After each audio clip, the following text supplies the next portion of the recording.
व्यासपीठावरील सर्व मान्यवर, काका महाराज, प्रिन्सिपल मॅडम, सर्व उपस्थित बंधू भगिनींनो, आज आहे 26 फेब्रुवारी आणि कुठल्याही व्यक्तीच्या मृत्यूनंतर आपण त्या दिवसाला आपण स्मृती दिन किंवा पुण्यतिथी म्हणतो.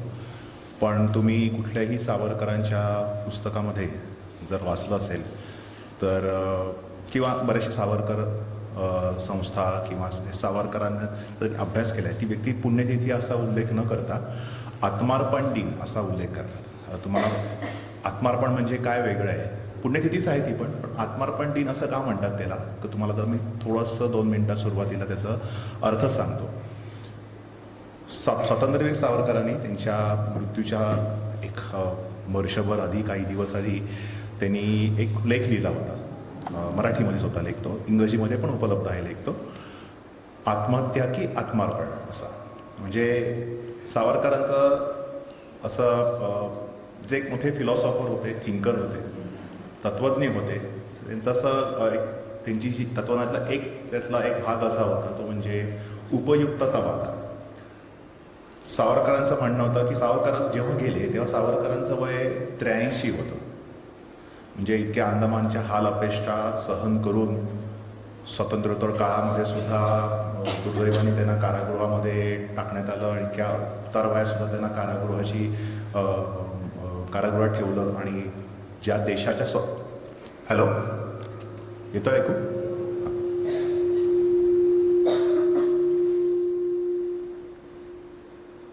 हॅलो हॅलो, येतं ऐकू होतं? हां. ज्या देशाच्या स्वातंत्र्यासाठी त्यांनी इतक्या हाल अपेष्टा भोगल्या, क्रांतिकार्य केलं, त्याच सावरकरांना स्वातंत्र्याच्या नंतर 2दा कारागृहात जावं लागलं. त्याचं कारण पण तुम्हाला मी सांगेन नंतर. इतक्या म्हणजे शारीरिक हाल अपेष्टा तर भोगल्या होत्याच, पण त्यासोबतच मानसिक जो त्यांचा छळ तर झालाच अंदमानमध्ये, पण मानसिक खच्चीकरण करण्याचा प्रयत्न केला स्वातंत्र्यानंतर सुद्धा त्यांच्या तत्त्वज्ञानाचा. तरीही सावरकरांना इतकं दीर्घायुष्य लाभलं, हे आपलं भाग्य म्हणायला हवं. पण सावरकरांचं असं तत्त्वज्ञान होतं की आता या देहाचा आणि या सगळ्या विचारांचा आता या देशाला फार काही उपयोग होणार नाही. त्यामुळे नुसतं फक्त देह जगतोय म्हणून देह जगवण्यापेक्षा आता मी आत्मार्पण करतो. आता आत्मार्पण करणं म्हणजे आत्महत्या करणे नव्हे. जसे मोठे त्या लेखामध्ये सावरकरांनी काही मोठ्या मोठ्या ऋषींची, महापुरुषांची, मोठ्या संतांची अशी उदाहरणं दिलेली होती.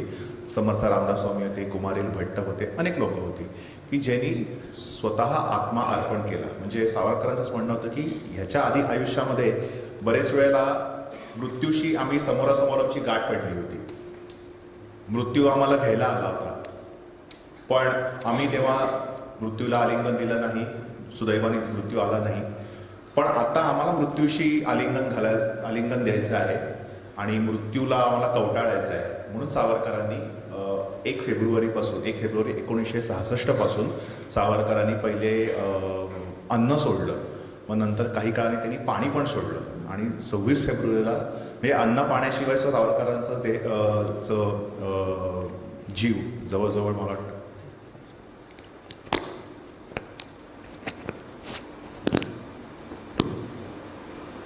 हॅलो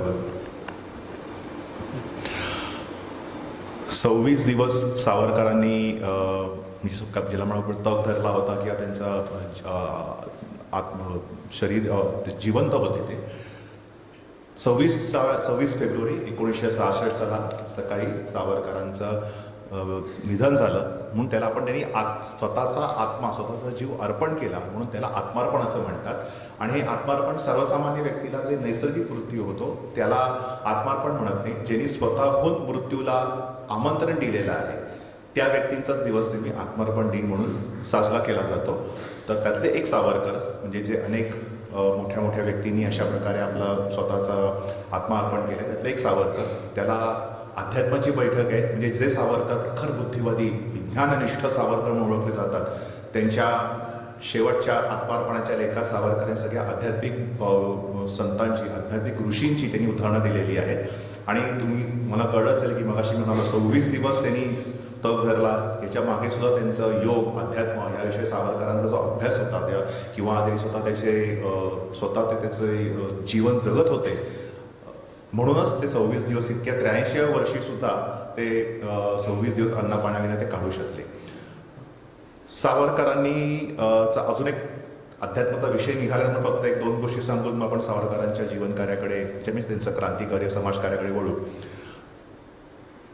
भारताच्या आधुनिक इतिहासामध्ये, आधुनिक इतिहास म्हणजे ज्याला आपण म्हणू की 1818 ते 1947 ह्याच्यामध्ये ज्या राजकीय व्यक्ती होत्या, लक्षात घ्या मी काय म्हणतो, राजकीय व्यक्ती आधुनिक काळामध्ये 1818-47 या काळामध्ये अनेक संत, अनेक महापुरुष, आध्यात्मिक योगी अनेक लोक होऊन गेली, पण ते राजकीय व्यक्तिमत्व नव्हते.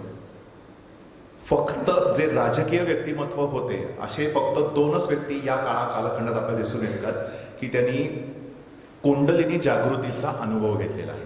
आता ज्यांनी योग आणि अध्यात्माचा अभ्यास केला त्यांना मी काय म्हणतो कळेल.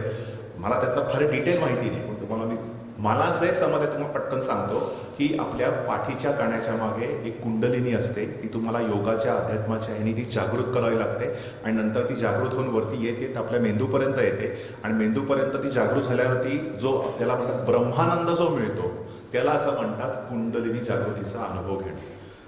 जर कोणी यातले अजून तज्ज्ञ असेल त्यांनी मला नक्की कार्यक्रम संपल्यावर मला करेक्ट करा. मी जे काही अगदी थोडंसं वाचलंय आणि समजलंय मला त्यातून मी तुम्हाला सांगतो. तर कुंडलिनी जागृतीचा अनुभव घेतलेले फक्त 2च व्यक्ती होत्या, राजकीय व्यक्ती म्हणतोय मी. त्या म्हणजे एक पहिले म्हणजे अरविंद घोष म्हणजे योगी अरविंद, दुसरे होते स्वातंत्र्यवीर सावरकर. योगी अरविंदांना अलिपूरच्या कारागृहामध्ये त्यांनी हा अनुभव घेतला, पण त्यानंतर मात्र योगी अरविंद हे पूर्णपणे क्रांतिकार्य सोडून ते अध्यात्म जीवन जगायला लागले. त्यांनी पॉंडेचेरीला स्वतःचा मठ त्यांचं कार्य सुरू ठेवलेलं होतं. ते राजकीय कमेंट्स वगैरे करायचे, त्यांनी राजकीय पत्र लगेच पाठवली आहेत, पण ते ॲक्टिव्हली सक्रियपणे राजकीय याच्यामध्ये क्रांतिकार्यामध्ये ते नव्हते. सावरकर हे असे एकमेव राजकीय व्यक्तिमत्व होते की त्यांनी कुंडलिनी जागृतीचा अनुभव घेतल्यावर सुद्धा ते राजकारणामध्ये टिकून होते आणि त्यांनी राजकारण सोडलं नव्हतं. हे एक सावरकरांचं वैशिष्ट्य किंवा वेगळेपण म्हणता येईल. सावरकरांच्या आपण आता जीवनकार्याकडे वळालो तर जन्म भगूरला, नाशिक जवळचं भगूर, मग तिथेच प्राथमिक शिक्षण, मग त्याचं पुढचं शिक्षण झालं प्रायमरी एज्युकेशन ज्याला आपण म्हणू किंवा थोडंसं माध्यमिक शिक्षण म्हणू आपण, ते त्यांनी नाशिकमध्ये त्यांचं झालं. तिथेच त्यांनी भगूरच्याच घरी सावरकरांनी छत्रपती शिवाजी महाराजांपासून प्रेरणा घेऊन त्यांनी घरातली जी त्यांची अष्टभुजा देवी होती त्याच्यासमोर त्यांनी स्वातंत्र्य शपथ घेतली, मारिता मारिता मरे तो झुंजेल.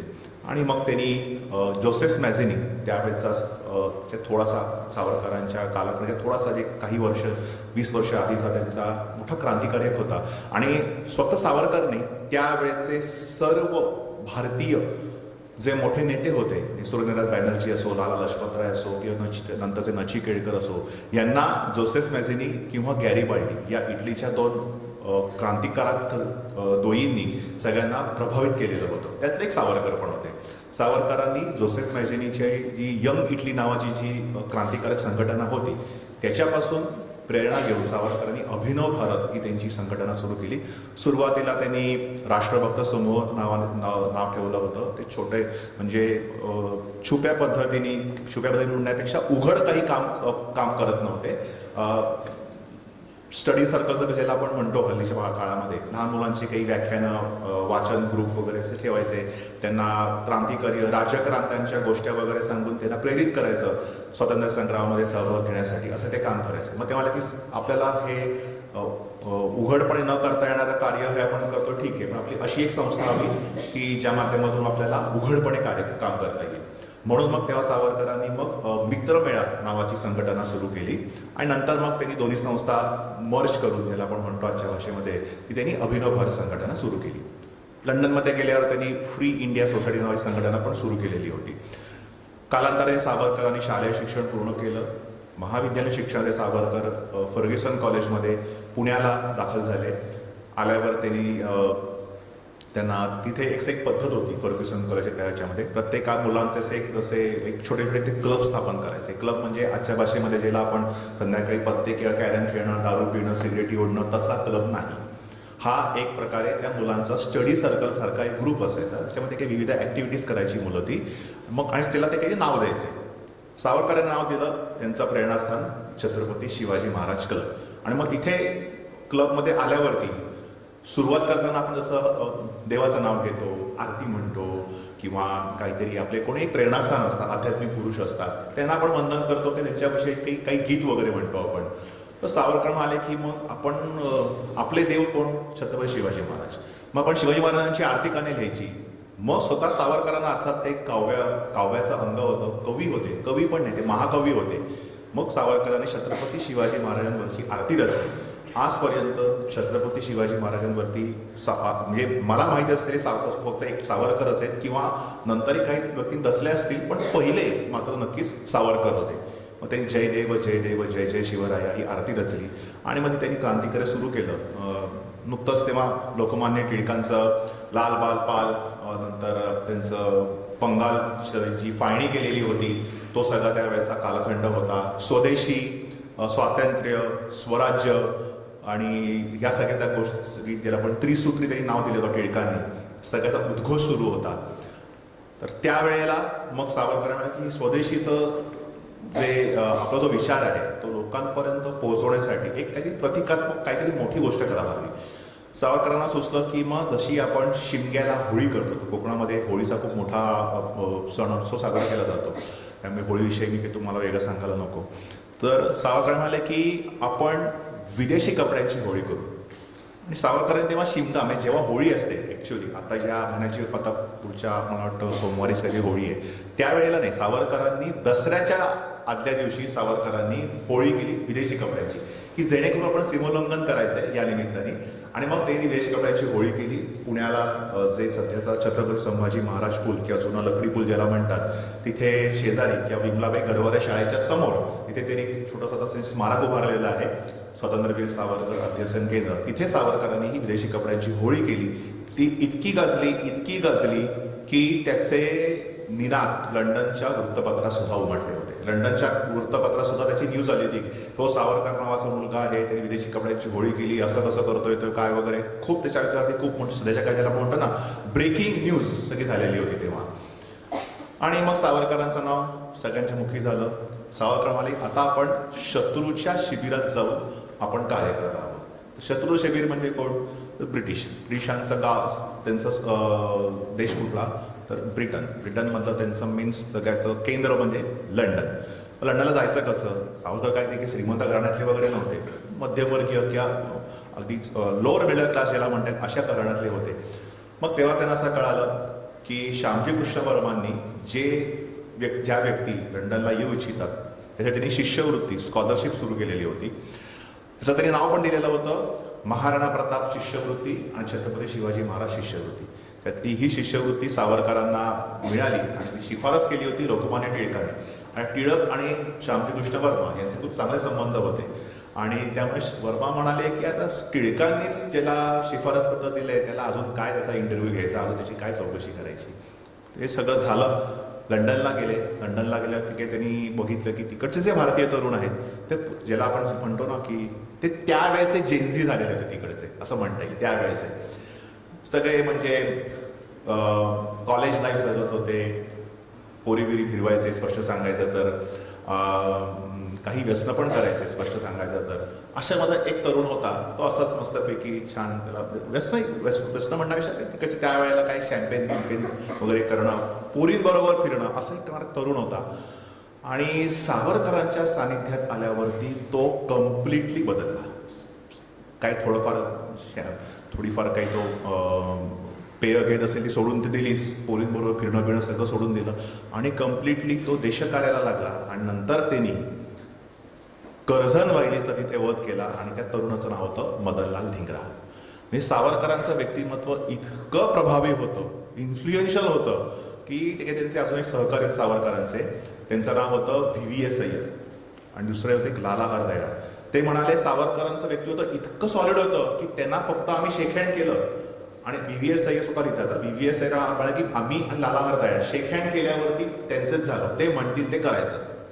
असं इतकं प्रभावी व्यक्तिमत्व होतं. सगळ्या जाती धर्मातले, पंथातले, वेगवेगळ्या प्रांतातले व्यक्ती तिथे सावरकरांच्या सोबत, त्याला म्हणतो आपण सावरकरांची प्रभावळ. तिथे सावरकरांसोबत ते होते. लाला हरदयाळ होते, VVS अय्यर होते, MPT आचार्य होते, वीरेंद्रनाथ चट्टोपाध्याय होते, मादाम कामा होत्या, त्या पारशी होत्या, श्यामजी कृष्ण वर्मा ज्यांनी सावरकरांना शिष्यवृत्ती दिली, त्यांनीच नंतर सावरकरांना शिष्यत्व स्वीकारलं. इतकं प्रभावी व्यक्तिमत्व सावरकरांचं होतं. आणि मग सावरकरांनी तिथे अनेक म्हणजे अजून सांगायला आवडेल की मिर्झा अब्बास जे तिकडे नाभा नावाचं एक संस्थान होतं, ते मिर्झा अब्बास व सावरकरांच्या त्या प्रभावीमध्ये होते. किंवा ज्यांना सेनापती बापट माहिती असेल तर सेनापती बापट सुद्धा शिकायला लंडनला होते, ते पण सावरकरांच्या प्रभावीमध्ये होते. मदनलाल धिंगरा होते, असे अनेक लोक होते. आणि इतकंच नाही, म्हणजे आता ही सगळी लोक भारतीय होती, सगळेच लोक म्हणजे हिंदू, मुसलमान, ख्रिश्चन, कोणी ज्यू, पारशी, ठीक आहे, ज्यू पण ते सावरकरांच्या साहित्यामध्ये आलेले होते काही जण, ही सगळे, पण शेवटी सगळे भारतीय होते. पण सावरकरांचा वक्तव्य इतकं प्रभावी होतं की जन्मानी ब्रिटिश, जन्मानी ख्रिश्चन असलेले डेव्हिड गार्नेट आणि गाय ऑल्ड्रेड सारखे 2 ब्रिटिश सुद्धा सावरकरांच्या या विचारांनी प्रभावित झाले. आणि ते म्हणाले, आमच्या लोकांनी तुमच्याकडे राज्य केले, त्याचा आम्ही विरोध करू. आणि विरोध ते करत राहिले. डेव्हिड गार्नेटनी सावरकरांना जेव्हा अटक झाली तेव्हा सगळं त्या अटकेनंतरच्या पुढे सगळे जे काही प्रोसिजर असतात त्याच्यामध्ये गार्नेट यांनी खूप सावरकरांना सहाय्य केलं. सावरकरांना अटक झाली. सावरकरांना जेलमधून न्यायालयामध्ये नेताना सावरकरांना पळवून नेण्याचा प्लॅन डेव्हिड गार्नेटनी केलेला होता. दुर्दैवाने तो प्लॅन फसला, कारण त्याचा प्लॅन होता की आपण जी त्यांना घेऊन जाणारी गाडी आहे, 4 व्हीलर म्हणजे, त्या गाडीवरती हल्ला करायचा आणि सावरकरांना घेऊन जायचं. पण त्यांनी ज्या गाडीवरती हल्ला केला, दुर्दैवाने त्या गाडीत सावरकर नव्हते, ते पाठच्या गाडीमध्ये होते. दुसरे होते गाय ऑल्ड्रेड. गाय ऑल्ड्रेडनी सावरकरांच्या त्यांचे स्वतः ते काही 2-3 वृत्तपत्रांचे संपादक पण होते. तर त्या गाय ऑल्ड्रेडनी सावरकरांना जे अपेक्षित जे काही बदलला धिंगरा जेव्हा त्यांना फाशी शिक्षा झाली तेव्हा त्यांचं जे ज्याला आपण म्हणतो की त्यांचं जे म्हणणं होतं, ज्याला आपण म्हणू की आत्मवृत्त म्हणता येणार नाही, पण त्यांची जे काही स्पीच म्हणता येईल शेवटचं, जे सावरकरांनी त्यांना लिहून दिलेलं होतं आणि ते म्हणाले की तुम्ही हे कोर्टामध्ये सादर करा, निवेदन ज्याला आपण म्हणू शकतो. पण दुर्दैवाने ते इतकं प्रक्षोभक होतं की ते नंतर जेव्हा अटक झाली धिंगरांना, त्याच्या खिशानं ते काढून दिलं ब्रिटिशांनी. ब्रिटिश म्हणाले की हे आता काही पब्लिश होणार नाही. पण सावरकरांकडे त्याची कॉपी होती. सावरकरांनी ते पब्लिश केलं गाय ऑल्ड्रेडच्या वृत्तपत्रातनं. ती कॉपी आहे माझ्याकडे. तर ते धिंगरा यांचं पत्र प्रकाशित केलं आणि इतर अजून बऱ्याचशा काही ऍक्टिव्हिटीज केल्या स्वदेशाच्या विरुद्ध. म्हणजे गाय ऑल्ड्रेडचा तो स्वदेश होता ना तो, म्हणून गाय ऑल्ड्रेडला 12 महिन्यांची म्हणजे वर्षभराची जेलची हवा खावी लागली होती. म्हणजे ब्रिटिशांच्या विरुद्धच एका ब्रिटिश माणसाने कारवाया केल्यामुळे जेलची हवा खायला, कारागृहात ज्यांना भोगावा लागला, कारावास भोगावा लागला, असा पहिला ब्रिटिश जे गाय ऑल्ड्रेड, जो सावरकरांच्यामुळे प्रभावित झालेला होता. नाही, अर्थात शेवटपर्यंत म्हणजे 1950 पर्यंत गाय ऑल्ड्रेडचा सावरकरांशी संपर्क होता. सावरकरांनंतर जेव्हा गांधी हत्यामध्ये सावरकरांना जेव्हा अटक झाली, त्यात काही हात त्यांचा नव्हता, पण जेव्हा अटक झाली तर तेव्हा सावरकर कसे निर्दोष आहेत याच्यावरती त्यांनी हेराल्ड ऑफ रिवॉल्ट हे तेव्हा त्याचं जे वृत्तपत्र होतं त्यात त्यांनी मोठा त्याचा विशेषांक काढलेला होता सावरकरांवरचा. तो विशेषांक पण माझ्याकडे आहे. तर असं शेवटपर्यंत सावरकरांच्या सोबत त्यांच्याशी एकनिष्ठ राहिलेला हा त्यांचा ब्रिटिश सहकारी गाय ऑल्ड्रेड. तिथे अनेक सावरकरांचे जसं म्हणालो की धिंगरा होते, हरनाम सिंग होते. हरनाम सिंग तर अशी गोष्ट अशी आहे की सावरकर ज्या बोटीने लंडनला गेले, त्या लंडनला त्याची बोट होती, त्या बोटीमध्येच सावरकरांनी त्याच्यासोबत त्यांची परिचय झाला हरनाम सिंगचा. भारतीय आहे आणि आपण जरा बोलू ह्याच्याशी काय करू. सावरकरांना असं कळालं की हा खूप होमसिक झालेला आहे, त्याला आपल्या कुटुंबाची, आपल्या मुलाची, आई वडिलांची आठवण यायला लागलेली आहे. आणि तो मला आता मी आफ्रिकेला उतरतो, मध्ये बोट थांबेल तिथे आणि मी घरी जातो, मला काय ते सहन होत नाहीये. मग सावरकरांनी त्याला प्रेरणा दिली की अरे आपण इथे कशासाठी आलेलो आहे, ठीक आहे, तू शिकायला आल्यास शिक, तू शिकून भारतात जा, शिक्षणाचा उपयोग करून घे आणि देशासाठी काहीतरी काम कर. आणि म्हणून सावरकरांनी त्या अभिनव भारत संस्थेचा त्या बोटीवरतीच त्याला शिष्यत्व दिलं, त्याला शपथ दिली. शपथ त्यांनी त्याचं स्वयंसेवक करून सदस्य करून घेतलं. असे इतके सावरकरांनी, म्हणजे मी तर लंडनला जातो, जरा बघतो, हाल अहवाल बघतो, जरा सेटल होतो आणि मग माझं कार्य सुरू करतो, असं नाही. सेटल वगैरे काय व्हायचं नाही. बोटीवर चढल्या सावरकरांनी हरनाम सिंगला सदस्यत्व करून घेऊन आपलं कार्य सुरू केलेलं होतं. आणि अर्थात पुढचं बाकीच्या गोष्टी खूप डिटेलमध्ये जात नाही मी, कारण बऱ्यापैकी लोकांना माहिती आहे, लोक चित्रपट बघितलेला आहे सुधीर फडकेंचा, बाबूजींचा, किंवा रिसेंटली आता रणदीप हुडाचा. मी फक्त तुम्हाला असं सांगेन की त्याच्यामध्ये जे काही दाखवलं नाही आहे, की जे साधारणतः तुम्हाला पुस्तक वाचून माहीत नाही आहे, त्या गोष्टी सांगायचा तुम्हाला शक्यतो मी प्रयत्न करतो सोप्या भाषेमध्ये. तर नंतर सावरकरांना अर्थातच अटक झाली लंडनच्या व्हिक्टोरिया टर्मिनसवरती. त्यांना भारतामध्ये आणलं. त्याची जगप्रसिद्ध मार्सेलीची उडी होती. त्याच्यात पण मी फार काही माहीत जात नाही, कारण ते सगळ्यांना माहिती आहे. जे सगळ्यांना माहिती आहे ते आता मी वेगळं सांगण्यापेक्षा ते तुम्हाला माहीत नाही आहे शक्यतो मी सांगायचा प्रयत्न करतो. मार्सेलीची जगप्रसिद्ध उडी, नंतर मग त्यांना पुन्हा भारतामध्ये आणलं. भारतामध्ये आल्यावर त्याच्यात खटले चालले, 2 खटले, आणि 50 वर्षांची जन्मठेपेची शिक्षा. लक्षात घ्या, 50 वर्षांची शिक्षा ठोठावल्यावरती मनुष्य तिथेच कोसळेल त्या न्यायालयामध्येच. वर्ष 2 वर्षाच्या शिक्षा जर ठोठवल्या, म्हणजे अगदी जे निगरगट्ट अगदी जे गुन्हेगार असतात ते सुद्धा 5 किंवा 10 वर्षाची जन्मठेप त्यांना ठोठावली असेल तर ते पण कोसळतात तिकडे. पण सावरकर होते की ते कोसळले नाहीत. त्यांनी काय सांगितलं, हे फेमस वाक्य आहे, मी काही तुम्हाला वेगळं सांगण्याची गरज नाही आहे, पण त्यातून तुम्हाला त्यांची पॉझिटिव्हिटी दिसते. ते म्हणाले 50 वर्षांची तुम्ही मला जन्मठेप दिलेली आहे, पण 50 वर्ष तुमचं ब्रिटिशांचं राज्य पण टिकणार नाही भारतामध्ये. आणि तसंच झालं. सावरकरांना शिक्षा झाली 1910 साली. त्यांच्या बिल्ल्यावर लिहिलं होतं की 1960 साली तुमची सुटका होणार आहे, पण त्याच्या 13 वर्ष आधीच 47 साली भारत स्वतंत्र झाला. ह्याला म्हणतात द्रष्टा नेता, ह्याला म्हणतात. तर असे ज्याला आपण म्हणू की तुम्ही त्या विद्यार्थी सावरकरांकडनं काय शिकायचं आहे, तुम्हाला काय आता पिस्तूल घेऊन क्रांतिकार्य करायची आवश्यकता नाही. ते गुन्हेगारी कृत्य ठरेल, तो नक्षलवाद ठरेल. सावरकरांनी सांगितले सावरकरांचं 1952 सालचं पुण्यातल्या SP कॉलेजवर जी सावरकरांनी अभिनव भारत संस्था भारताला स्वातंत्र्य मिळवून देण्यासाठी सशस्त्र क्रांतिकारक संघटना स्थापन केलेली होती, ती त्यांनी 1952 साली स्वातंत्र्य मिळाल्यानंतर त्यांनी विसर्जित केली. विसर्जितचा अर्थ होतो त्यांनी बंद करून टाकली. का बंद केली, तर ते म्हणाले ज्या उद्दिष्टासाठी ही संस्था मी स्थापन केलेली होती ते उद्दिष्ट आता साध्य झालेलं आहे. म्हणून सावरकरांनी ती विसर्जित केली. त्यांनी 3 दिवस कार्यक्रम घेतला SP कॉलेजला. पहिले 2 दिवस त्यांनी सगळ्या क्रांतिकारकांचा इतिहास सांगितला की जसं कसं क्रांतिकारकांचं सुद्धा या स्वातंत्र्य लढ्यामध्ये योगदान आहे. 3ऱ्या दिवशी त्यांनी जे काही व्याख्यान दिलं ते अतिशय महत्त्वाचं आहे. म्हणजे ते विद्यार्थ्यांना वाचायला हवं. सावरकर अभ्यासकांनी किंवा प्रत्येक भारतीय नागरिकांनी वाचण्यासारखं ते व्याख्यान आहे. त्यात सावरकर असं म्हणतात, ज्या कारणासाठी आपण हातात शस्त्र घेऊन ब्रिटिशांच्या विरुद्ध लढलेलो होतो त्या शस्त्राचा आता आपण शस्त्रत्याग करायला पाहिजे, शस्त्र संन्यास घ्यायला पाहिजे. लक्षात घ्या, क्रांतिकारकांचे मुकुटमणी सावरकर हे सांगतायत. पुढे काय सांगतात ते की का करायचंय, तर आता आपण सामान्य माणसाच्या हातात शस्त्र घेतलं की हा सरकारचं मलाही पटत नाही, या माणसाचं मला काही पटत नाही, चला मारून टाकू याला, तर एक तर ते गुन्हेगारी कृत्य ठरेल. दुसरी गोष्ट असं करत गेलं तर एक प्रकारे देशामध्ये अनरेस्ट ज्याला आपण म्हणतो, सगळं बेबंदशाही सगळीकडे माजेल, सगळीमेकांचे मुर्दे पाडतात, ते खून करतात. जसं फ्रेंच राज्यक्रांती झालेली होती. कदाचित तुम्हाला आता अभ्यासाला कदाचित तो विषय असेल. मला विषय होता, आम्हाला शालेय शिक्षणामध्ये भारताचा इतिहास फार कमी शिकवला गेला होता. आम्हाला फ्रेंच राज्यक्रांती, अमेरिकन राज्यक्रांती फार शिकवली गेली ती. मी अपेक्षा करतो की तुम्हाला भारतीय इतिहास शिकवत असतील, अर्थात त्या आपल्या शाळेचा किंवा ह्याचा दोष नाही, शासकीय पातळीवर सगळ्या गोष्टी होणं आवश्यक असतं. तर फ्रेंच राज्यक्रांती जशी बेबंदशाही अनागोंदी माजलेली होती तशी अनागोंदी आपल्या स्वतंत्र भारतात माजून द्यायची नसेल. कारण पुन्हा आपल्या देशात अनागोंदी माजली की शत्रू, विदेशी शत्रू टपून बसलेलेच असतात की चला मग आता ब्रिटन गेलं, फ्रान्स येतील, पोर्तुगीज येतील. कारण तेव्हा पोर्तुगीजांच्या अंडर गोवा होतच. गोवा मुक्त आपण 60 साली मुक्त केलेलं होतं. त्यामुळे पुन्हा विदेशी शत्रू आपल्यावरती आक्रमण करतील आणि पुन्हा आपण पारतंत्र्यात जाऊ.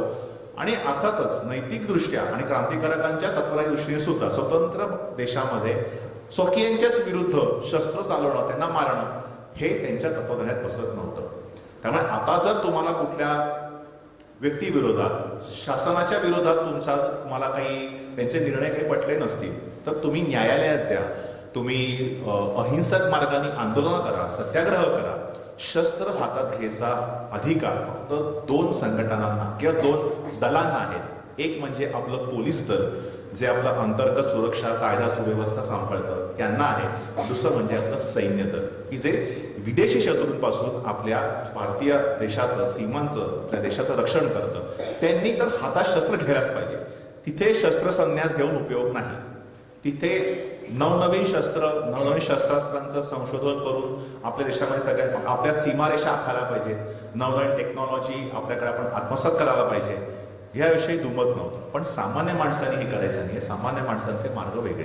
तर मला वाटतं की हे त्यांचं शेवटचं जे व्याख्यान होतं, ज्याला अभिनव भारत सांगता समारंभ या नावाने सावरकरांचं ते व्याख्यान, त्यांची व्याख्यानमाला होती, ती त्यांच्या वाङ्मयामध्ये प्रसिद्ध आहे, इंटरनेटवर सुद्धा उपलब्ध आहे.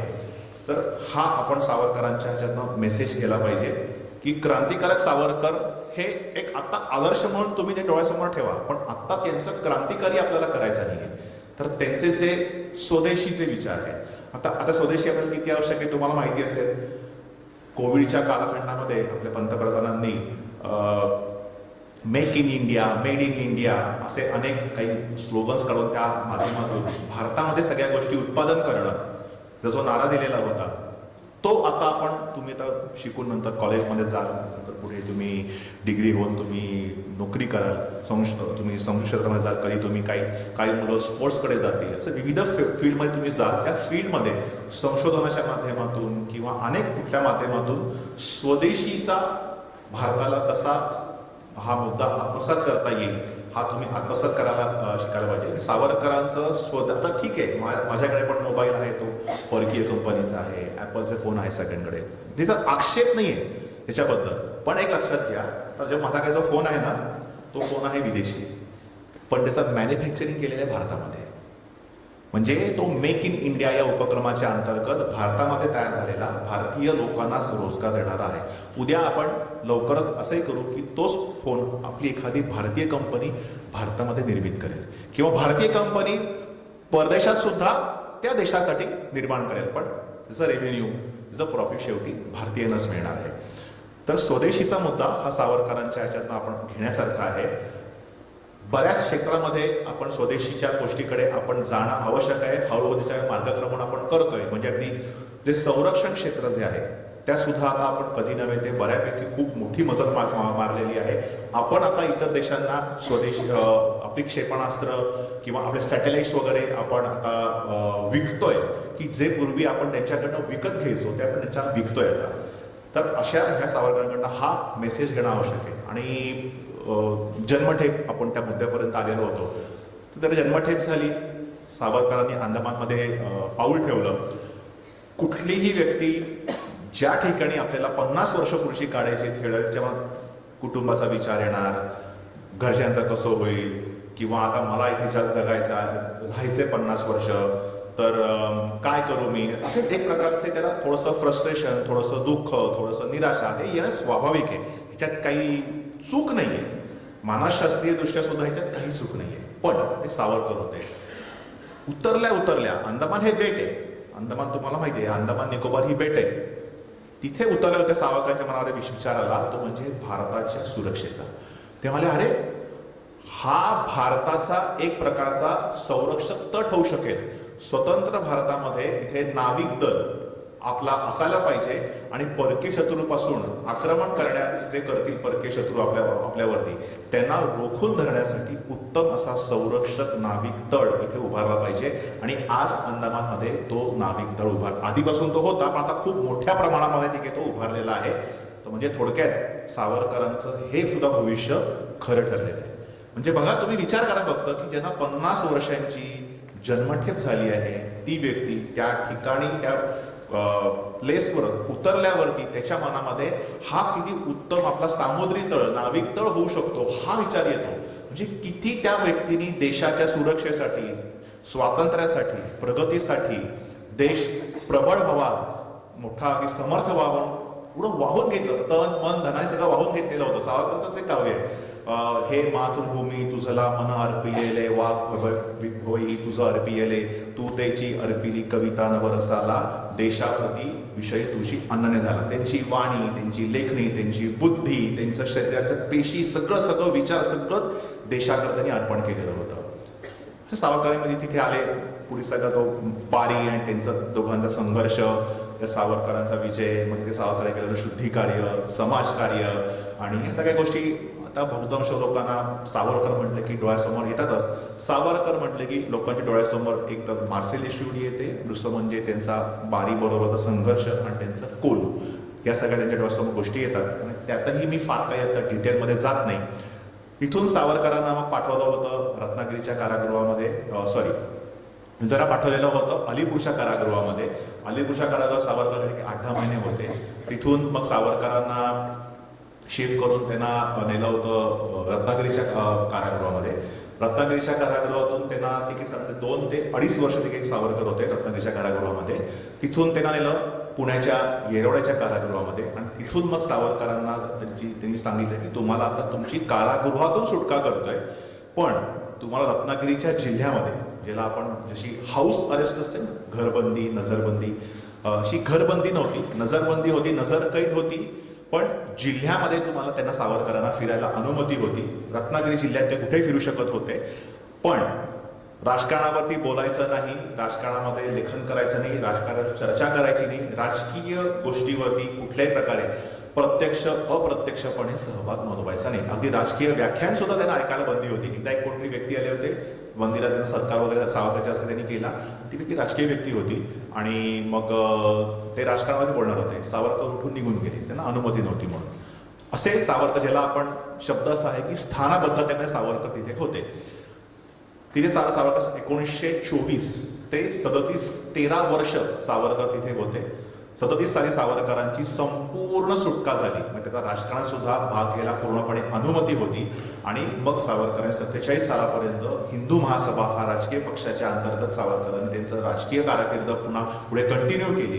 47 साल्या स्वतंत्र भारत झाल्यानंतर 48 दुर्दैवाने महात्मा गांधींची हत्या झाली आणि त्याच्यामध्ये जे हत्याकांड नथुराम गोडसे होता, तो सावरकरांच्या हिंदू महासभेमधला एक कार्यकर्ता होता. म्हणून सावरकरांना अटक झाली. सावरकरांच्या वरती कुठल्या प्रकारचे आरोप सिद्ध झाले. सावरकरांचा कुठल्याही प्रकारे त्या हत्येमध्ये सहभाग अजिबात नव्हता. फक्त काही राजकीय कारणं होती. हा राजकीय पक्ष आहे, त्याचा कार्यकर्ता आहे म्हणून सावरकरांना अशी काही विविध खूप कारणं होती. त्या डिटेलमध्ये तुमच्यासमोर मी जात नाही आता. तर ही सुटका झाली सावरकरांची. आणि 1950 साली पाकिस्तानचे पंतप्रधान लियाकत अली हे भारत भेटीवरती त्यांचा नेहरूंचा एक करार होणार होता निर्वासितांच्या विषयीचा. त्याला नेहरू लियाकत अली करार असं त्याला म्हणतात. तर ते करारासाठी येतील आणि सावरकर हे फाळणीच्या विरोधी होते, पाकिस्तानचे विरोधी आहेत. त्यामुळे आणि भारत स्वतंत्र झाल्यानंतर प्रथमच पाकिस्तानची निर्मिती पण तेव्हा झाली 14 ऑगस्टला आणि आपली 15 ऑगस्ट. तर स्वातंत्र्याच्या नंतर पहिल्यांदाच प्रथम पाकिस्तानी पंतप्रधान भारतामध्ये येणार होते. तर पाकिस्तान विरोधी सावरकर खूप मोठं व्यक्तिमत्व आहे. तर कदाचित हे काही प्रॉब्लेम क्रिएट करतील म्हणून प्रिव्हेंटिव्ह डिटेक्शन ऍक्टच्या अंतर्गत सावरकरांना अटक केली आणि त्यांना बेळगावच्या हिडलिंगा कारागृहात त्यांना ठेवलं. लियाकत अली जे आहेत ते 2-3 दिवस त्यांची बैठक करार करून ते पुन्हा निघून गेले पाकिस्तानात. पण सावरकरांना 99 दिवस त्या कारागृहात ठेवलेलं होतं. आणि जेव्हा तिकडच्या लोकांनी फॉलोअप घेतला तेव्हा ते म्हणाले की आम्ही सावरकरांना सोडायचं विसरलो म्हणून. मग नंतर त्यांनी पुन्हा घरी आले. थोडक्यात त्यांनी सावरकरांनंतर राजकीय संन्यास घेतला होता. पण जिथे जिथे भारताचा सुरक्षा हा मुद्दा येईल तिथे सावरकरांनी सरकारला काही सूचना केलेल्या होत्या किंवा तुम्ही सावधान राहा. विशेष करून त्याच्यात उल्लेखनीय म्हणजे 1954 साली आणि 1960 साली सावरकरांनी त्यांच्या व्याख्यानामध्ये लेखामध्ये सांगितलेलं होतं. केसरीचा एक लेखच आहे 1954 सालचा आणि 1960 सालचा. तो दोन्ही लेख माझ्याकडे उपलब्ध आहेत. ते मला की चायनापासून तुम्ही सावध राहा. जसा पाकिस्तान हा शत्रू आहे तसा चायना आपला छुपा शत्रू आहे. तो आपल्याशी गोडगोड बोलला, आपल्या केसाने गळा कापेल, तर तुम्ही त्याच्यापासून सावध राहा. आणि आज ना उद्या ते आपल्यावरती हल्ला करतील. हे माझं मी वाईट बोलतोय, वाईट शिकवतोय, पण मी प्रॅक्टिकली बोलतोय. सध्या त्यांची जी काही हालचाली सुरू आहेत चीनच्या, त्याच्यावरनं असं मला स्पष्ट दिसतंय की हे आज न उद्या आपल्यावरती हल्ला करणार. आणि तसंच झालं दुर्दैवाने. 1962 साली आपल्या भारतात त्यांनी हल्ला केला आणि सावरकरांचं न ऐकून आपण बेसावध राहिल्यामुळे आपला त्याच्यात पराभव झाला. सुदैवाने त्याच्यातून आपल्या लोकांचे डोळे उघडले आणि 65 साली मात्र जेव्हा पाकिस्तानने आपल्यावरती आक्रमण केलं तेव्हा आपण सावध होतो आणि आपण त्याच्यामध्ये विजय मिळवला. नंतर 71 मग कारगिल किंवा आताच आपण ऑपरेशन सिंदूर वगैरे सगळ्यात माहिती आहे की आपण सावध होतो, शस्त्रसज्ज होतो, अण्वस्त्र सज्ज पण होतो आपण. म्हणजे त्याच्यामुळे आपला विजय झाला. आणि जे सावरकरांनी सांगितलं होतं की शस्त्रसज्ज भारत, सगळं आधुनिक तंत्रज्ञान आपल्याकडे असलं पाहिजे, फक्त वेपन्स मिसाईल्स या बाबतीमधलं नाही, जी नवीन नवीन टेक्नॉलॉजी आहे म्हणजे IT मधलं असो किंवा आता आपण AI वगैरे म्हणू, अशा ह्यानी सुद्धा आपला भारत सुसज्ज असा अद्ययावत, म्हणजे ज्याला आपण म्हणतो इंग्लिशमध्ये अप टू डेट असायला पाहिजे, असं सावरकरांचा लेख आहे. मी उगीच काही सावरकरांवर खपवायचं म्हणून खपवत नाहीये. माझ्याकडे सावरकरांचा तो लेख उपलब्ध आहे. अप टू डेट व्हा, त्याला सावरकरांनी प्रतिशब्द सुचवलेला होता, अद्ययावत व्हा किंवा अद्यतन व्हा, असा सावरकरांचा लेख आहे. त्यावेळी जेव्हा मशीन जेव्हा आली, त्याला आपण म्हणतो की तुम्हाला असं माहिती असेल की एखाद्या विशिष्ट काळामध्ये एखाद्या विशिष्ट गोष्टीचा प्रभाव असेल तर त्याला त्या काळाला त्याचं नाव दिलं जातं. त्यावेळेचा काळ होता मशीन एज, मशीन युग म्हणतात. साधारणतः मी लहान होतो त्यावेळेचा तो काळ त्याला कम्प्युटर युग म्हणायचे. आणि आताचा जो आहे साधारणतः सोशल मीडिया युग किंवा AI युग, एज ज्याला आपण म्हणतो इंग्लिशमध्ये, तसं युग होतं. तर तेव्हा ते मशीन एज होतं. आणि तेव्हा बहुतांश लोकांनी ह्याचा विरोध केला. नाही मशीनमुळे बेरोजगारी वाढेल, आपल्याला काय खायला प्यायला मिळणार नाही, लोक उपाशी मरतील, दुष्काळ पडेल वगैरे सगळं म्हणाले. पण सावरकर हे असे होते की त्यांनी मशीन एजचं त्यांनी खुल्या दिल्याने आणि मोठ्या मनाने त्यांनी सावरकरांनी त्याचं स्वागत केलेलं होतं. आणि त्याचा उपयोग आपण कसा करून घ्यायला पाहिजे आणि इतर देशांच्या राष्ट्रांच्या स्पर्धेमध्ये आपण टिकण्यासाठी ह्याचा कसा उपयोग करायला पाहिजे, ह्याच्यावरही सावरकरांनी 2 लेख लिहिलेले होते. ते दोन्ही लेख सुद्धा सावरकरांनी जे काही 2 पुस्तकं आहेत की जी सगळ्या तुमच्या या वयाच्या मुलांनी वाचणं आवश्यक आहे. 2 पुस्तकं म्हणजे पहिलं पुस्तक आहे विज्ञाननिष्ठ निबंध भाग 1 आणि 2, असं एकत्रच पुस्तक येते भाग 1-2चं. दुसरं पुस्तक आहे जातीच्छेदक निबंध, म्हणजे जातीपाती प्रथा कशा चुकीच्या आहेत, समानता वगैरे कसं योग्य आहे, अशी सावरकरांची 2 पुस्तकं नेटवरती savarkar.org आमचीच वेबसाईट आहे, त्याच्यावरती ही दोन्ही पुस्तकं तुम्ही मोफत उपलब्ध करून किंवा प्रिंटआउट काढून तुम्ही वाचू शकता, लोकांना वाटू शकता. तर तुम्ही 2 पुस्तकं अवश्य वाचा. त्याच्यामुळे सावरकरांचे हे लेख आहेत की अद्ययावत व्हा, अद्यतन व्हा, मशीन एजचा स्वीकार करा आणि हे कसं किती योग्य आहे. मग सावरकरांनी रत्नागिरीमध्ये असताना जे खूप मोठं महान असं जे आपण म्हणू की समाज क्रांती केलेली होती, ते त्यांचं काम खूप मोठं होतं. या सध्या रत्नागिरी जिल्ह्यामध्ये ते आपण जे आपलं स्मारक आहे, स्मारकाच्या तिथे आपण त्यांची काही वचनं लिहिलेली आहेत. एक खाली लिहिलेलं आहे की शिरगाव एक रत्नागिरी जवळचं एक गाव आहे छोटंसं. त्या शिरगावमध्ये सावरकर तिथे दामले कुटुंबीय आहेत, त्यांच्या घरी सावरकर राहायला होते. काही रत्नागिरीमध्ये काही प्लेगची साथ वगैरे आली ती म्हणून. तर त्या छोट्याशा खोलीमध्ये ती खोली बघितली मी त्यांच्या घरची. त्या खोलीमध्ये सावरकर आणि डॉक्टर हेडगेवार, जे राष्ट्रीय स्वयंसेवक संघाचे संस्थापक, यांची संघाच्या स्थापनेच्या आधी भेट झालेली होती. असं ते एक ऐतिहासिक ठिकाण आहे. नंतर रत्नागिरीमध्ये जे मूळ रत्नागिरी गाव सावरकर राहिले, तिथे त्यांनी अनेक मोठे समाज सुधारणेचे त्यांनी कार्यक्रम घेतले. सहभोजन म्हणजे आता बऱ्यापैकी ही ज्याला आपण रूढी म्हणू, हे चुकीची गोष्ट जी आहे म्हणू, की जो एक रोग होता आपल्या समाजाला लागलेला, तो आता बऱ्यापैकी गळून पडलेला आहे. पण तो तेव्हा लोक बऱ्याचपैकी तो होता रोग, तो म्हणजे आपल्या जातीच्या व्यतिरिक्त इतर जातीच्या व्यक्तीच्या सोबत बसून जेवलं. म्हणजे एका ताटात जेवणं म्हणत नाही ना, सोबत जसं आपण पंक्तीला बसतो ना तसं बसून जेवलं की त्या व्यक्तीला जाती बहिष्कृत केलं जायचं, त्याला शुद्धविद्ध केलं जायचं, असं काय गोष्टी काही आपल्या समजुती होत्या. मग ते सगळं तोडण्यासाठी सावरकरांनी ते सहभोजनाचे मोठमोठे त्यांनी कार्यक्रम घेतले. त्या सहभोजनामध्ये लता मंगेशकर यांचे वडील दीनानाथ मंगेशकर सहभागी झालेले होते. किंवा तुम्ही कदाचित तुमच्या काही लोकांनी ऐकलं असेल की नाही मला कल्पना नाही, पण नेटवरती तो व्हिडिओ उपलब्ध आहे. लता मंगेशकरांची एक मुलाखत आहे. त्या म्हणाल्या की मी स्वतः माझ्या वडिलांच्या मांडीवर बसून, तेव्हा लता मंगेशकरांचं वय होतं 5 वर्ष, मांडीवर बसून लता मंगेशकरांनी त्या सहभोजनामध्ये भाग घेतला आहे. त्यांची आई म्हणाली, अहो त्या लताला काय कळतंय सहभोजन काय आणि काय, 5 वय 5 आहे, तुम्ही एकटे जा, तुमच्या उपक्रमाला माझा पाठिंबा आहे, माझा काही त्याला विरोध नाही आहे, पण लताला घेऊन जाऊन तुम्हाला काय करणार आहे याच्यामध्ये. तर तेव्हा दीनानाथ मंगेशकरांचे जे उद्गार होते ते अतिशय महत्त्वाचे. ते म्हणाले की हरकत नाही, तिला काही कळणार नाही आता, मान्य आहे, पण तिला त्या गोष्टीचा संस्कार तिच्या मनावर लहानपणापासून झाला ना, तर मोठेपणी तिच्या मनामध्ये ही रूढी कधी बसणारच नाही. ती काढायला समजा बसते तर ती काढायला मला खूप सोपं जाईल. आणि अर्थातच तुम्हाला परिणाम दिसेल की नंतर लता मंगेशकर कुटुंबीय, हृदयनाथ मंगेशकर, आशाताई, लताताई, मीना सगळे कुटुंबीय हे सावरकरांना मानणारे होते. त्यांच्या बहुतांश बऱ्याचशा गीतांना त्यांनी संगीत दिलेलं आहे, गायले त्यांनी गीतं. म्हणजे इतके टॉपची बॉलिवूडची इतकी मोठी गायिका आणि संगीतकार सावरकरांना मानते. इतकंच नाही तर स्वतः हृदयनाथ मंगेशकरांची सावरकरांचं गाणं आकाशवाणीवरनं प्रकाशित केलं म्हणून त्याची नोकरी पण गेलेली होती, तरी सुद्धा त्यांनी सावरकरांकडे जाणं, त्यांची गाणी म्हणणं, त्यांच्यासोबत फोटो काढणं, त्यांची संगत कधीही सोडली नाही.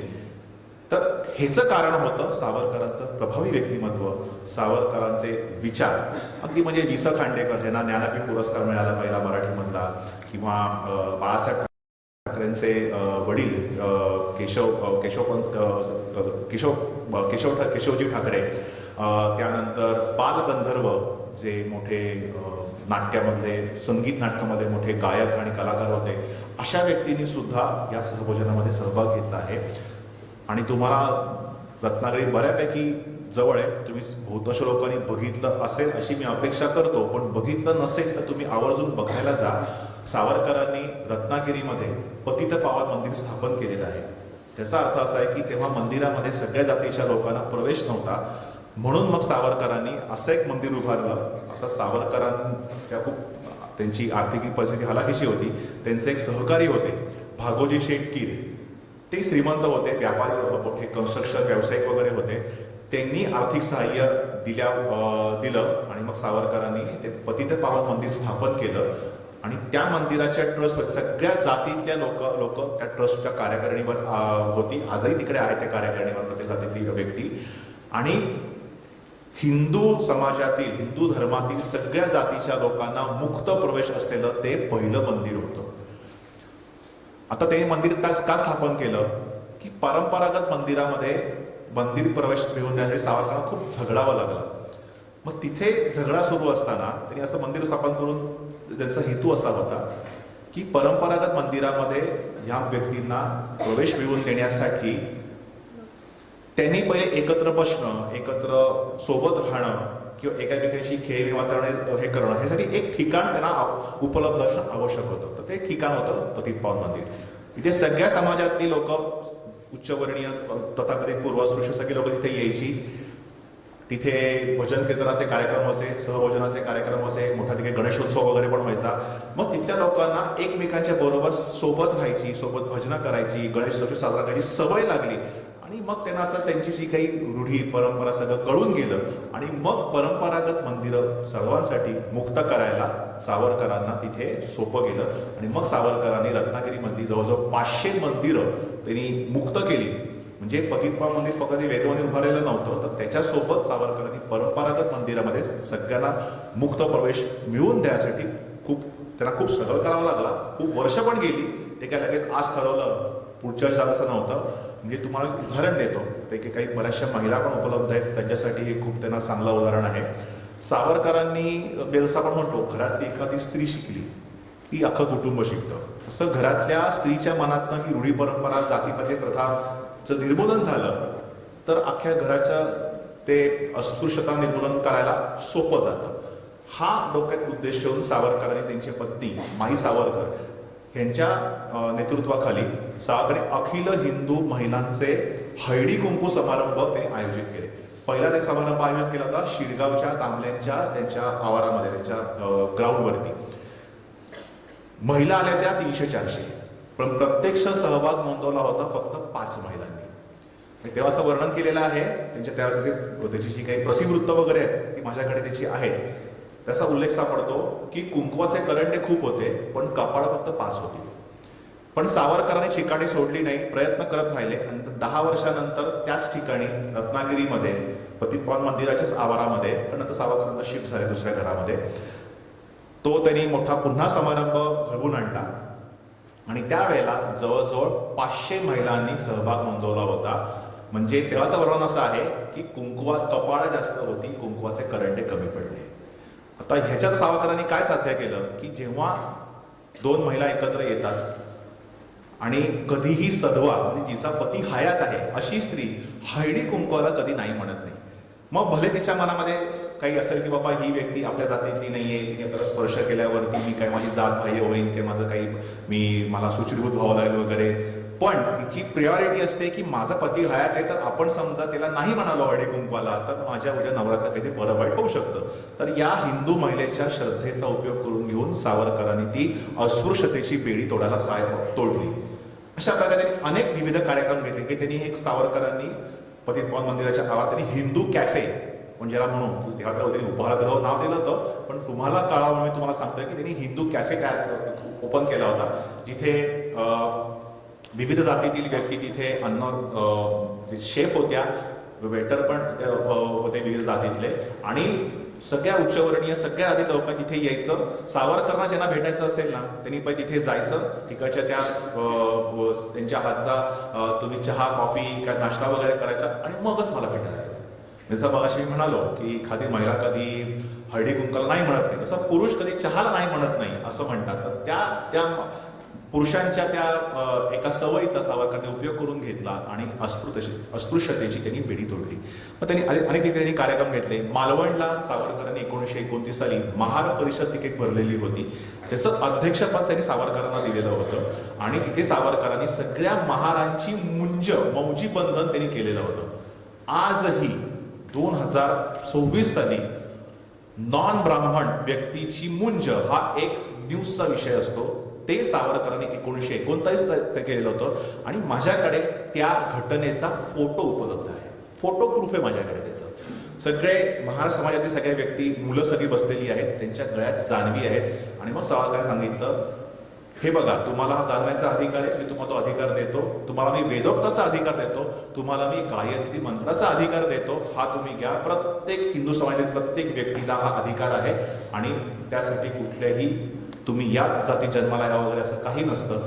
तर इतकं मोठं ज्याला आपण जसं समाज क्रांतीचं काम सावरकरांनी केलं होतं तसं त्यांनी अनेक कामं केली होती.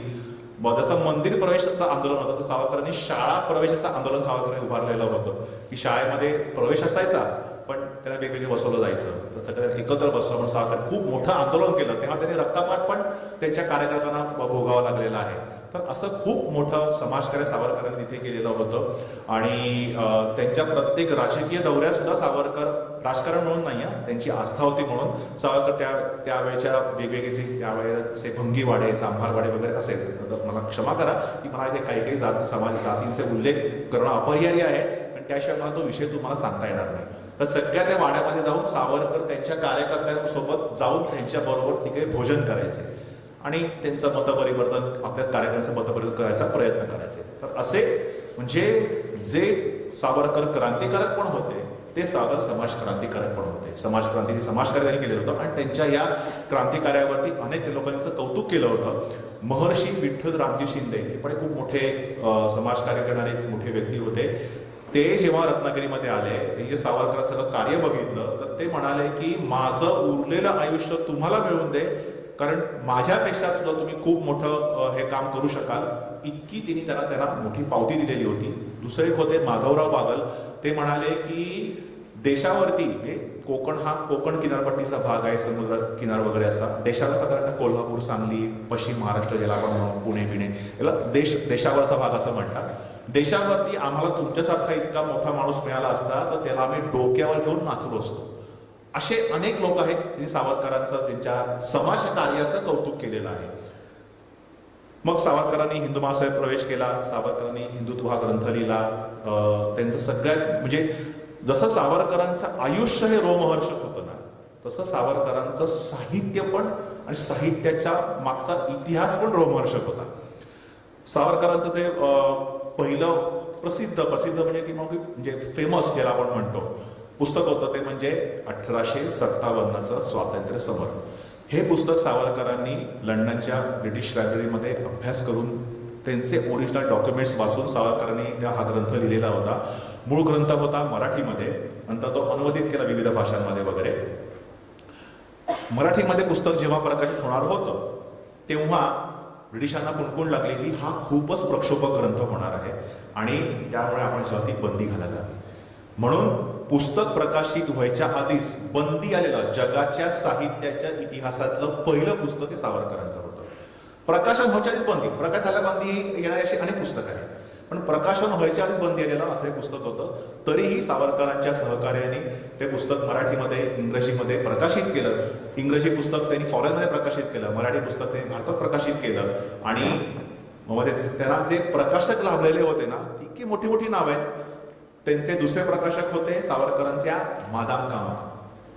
त्याच वेळेला सायमल्टेनियसली अमेरिकेमधनं लाला हरदयाने सुद्धा हे पुस्तक प्रकाशित केलेलं होतं. तिसरे त्यांचे प्रकाशक होते सरदार भगतसिंग. भगतसिंगांनी हे पुस्तक लाहोरमधनं प्रकाशित केलेलं होतं 2 भागामध्ये. आणि पुढचे प्रकाशक होते नेताजी सुभाषचंद्र बोस.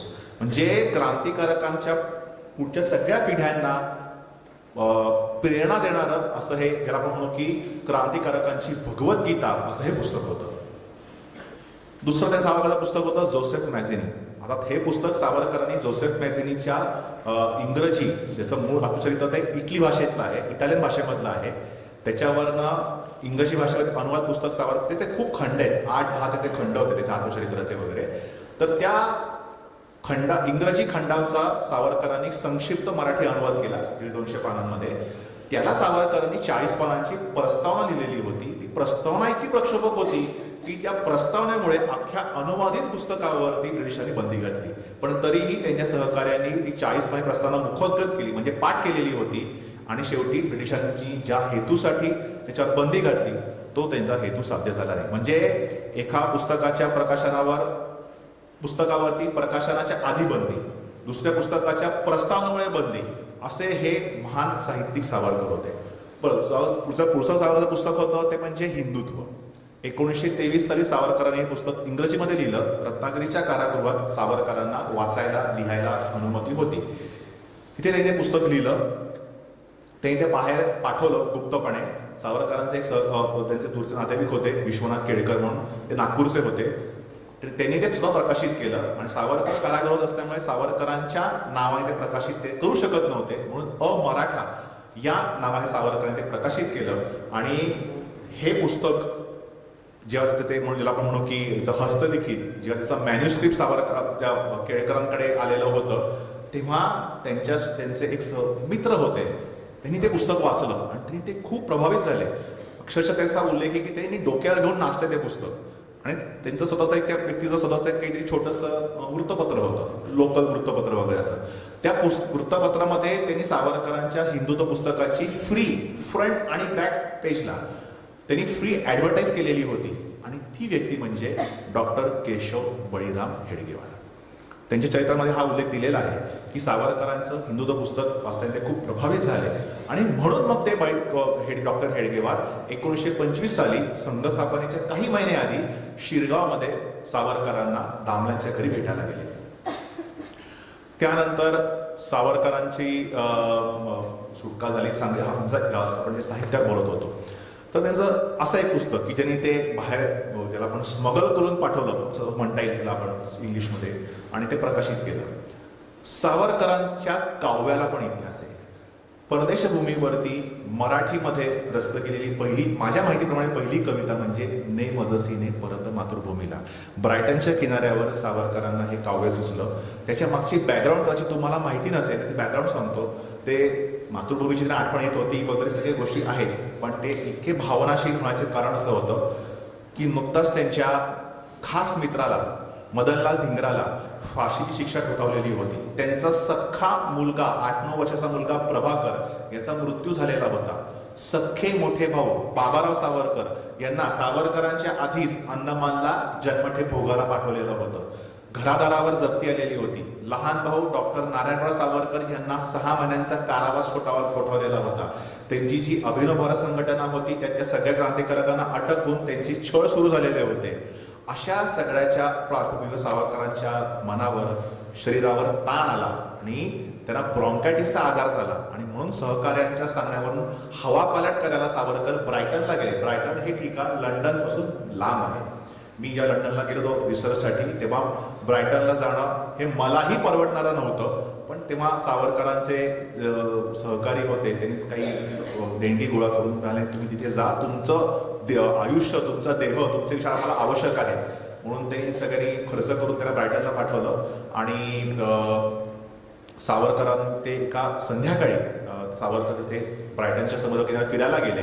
सोबत त्यांच्या होते निरंजन पाल. निरंजन पाल म्हणजे लाल बाल पाल, ह्याच्यातले जे पाल होते बिपिनचंद्र पाल यांचा मुलगा निरंजन पाल.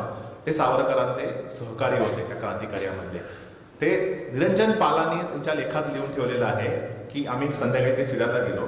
काही ब्रिटिश कुटुंब म्हणजे आई वडील आणि मुलं तिथे छान मस्तपैकी हसत खेळत होती. लहान मुलांचे ते खेळबिळ सुरू होते. सावरकरांना ते म्हणाले की ही इंग्रज लोक स्वातंत्र्याचा अनुभव घेत आहेत. मला कधी माझ्या भारतीयांना आणि मला माझ्या पुढच्या पिढीला स्वातंत्र्याचा अनुभव कधी मिळेल हा मला विचार आला. आणि नंतर सावरकर बसले, खाली मान करून बसले आणि मग ते त्यांच्या हातावरती अश्रू पडायला लागले आणि लहान मुलासारखं सावरकर काही पुटपुटायला लागले. मला ते काही कळत नव्हतं, कारण पाल हे बंगाली होते, सावरकरांचं काव्य मराठीमधलं आहे. पण नंतर मला ते कळालं की सावरकर एक मराठी काव्य रचत आहेत आणि मग ते काव्य बाहेर पडलं. ने मजसीने परत मातृभूमीला सागरा प्राण टळमळला. हा इतिहास इतका सीमित राहत नाही. हे काव्य नंतर हृदयनाथ मंगेशकरांनी आकाशवाणीवरनं गायलं. मंगेशकर कुटुंबियांनी संगीतबद्ध केलं हृदयनाथ मंगेशकरांनी. तर हृदयनाथ मंगेशकर जे आहेत लता मंगेशकरांचे लहान भाऊ, ते एकदा सावरकरांच्या घरी गेले. म्हणाले की मला तुमचं एक गाणं द्या ना. मला एक गाणं देईन, पण लक्षात ठेव माझं काही साधा विधान केलं असतं तुला ते सगळं भोगावं लागेल.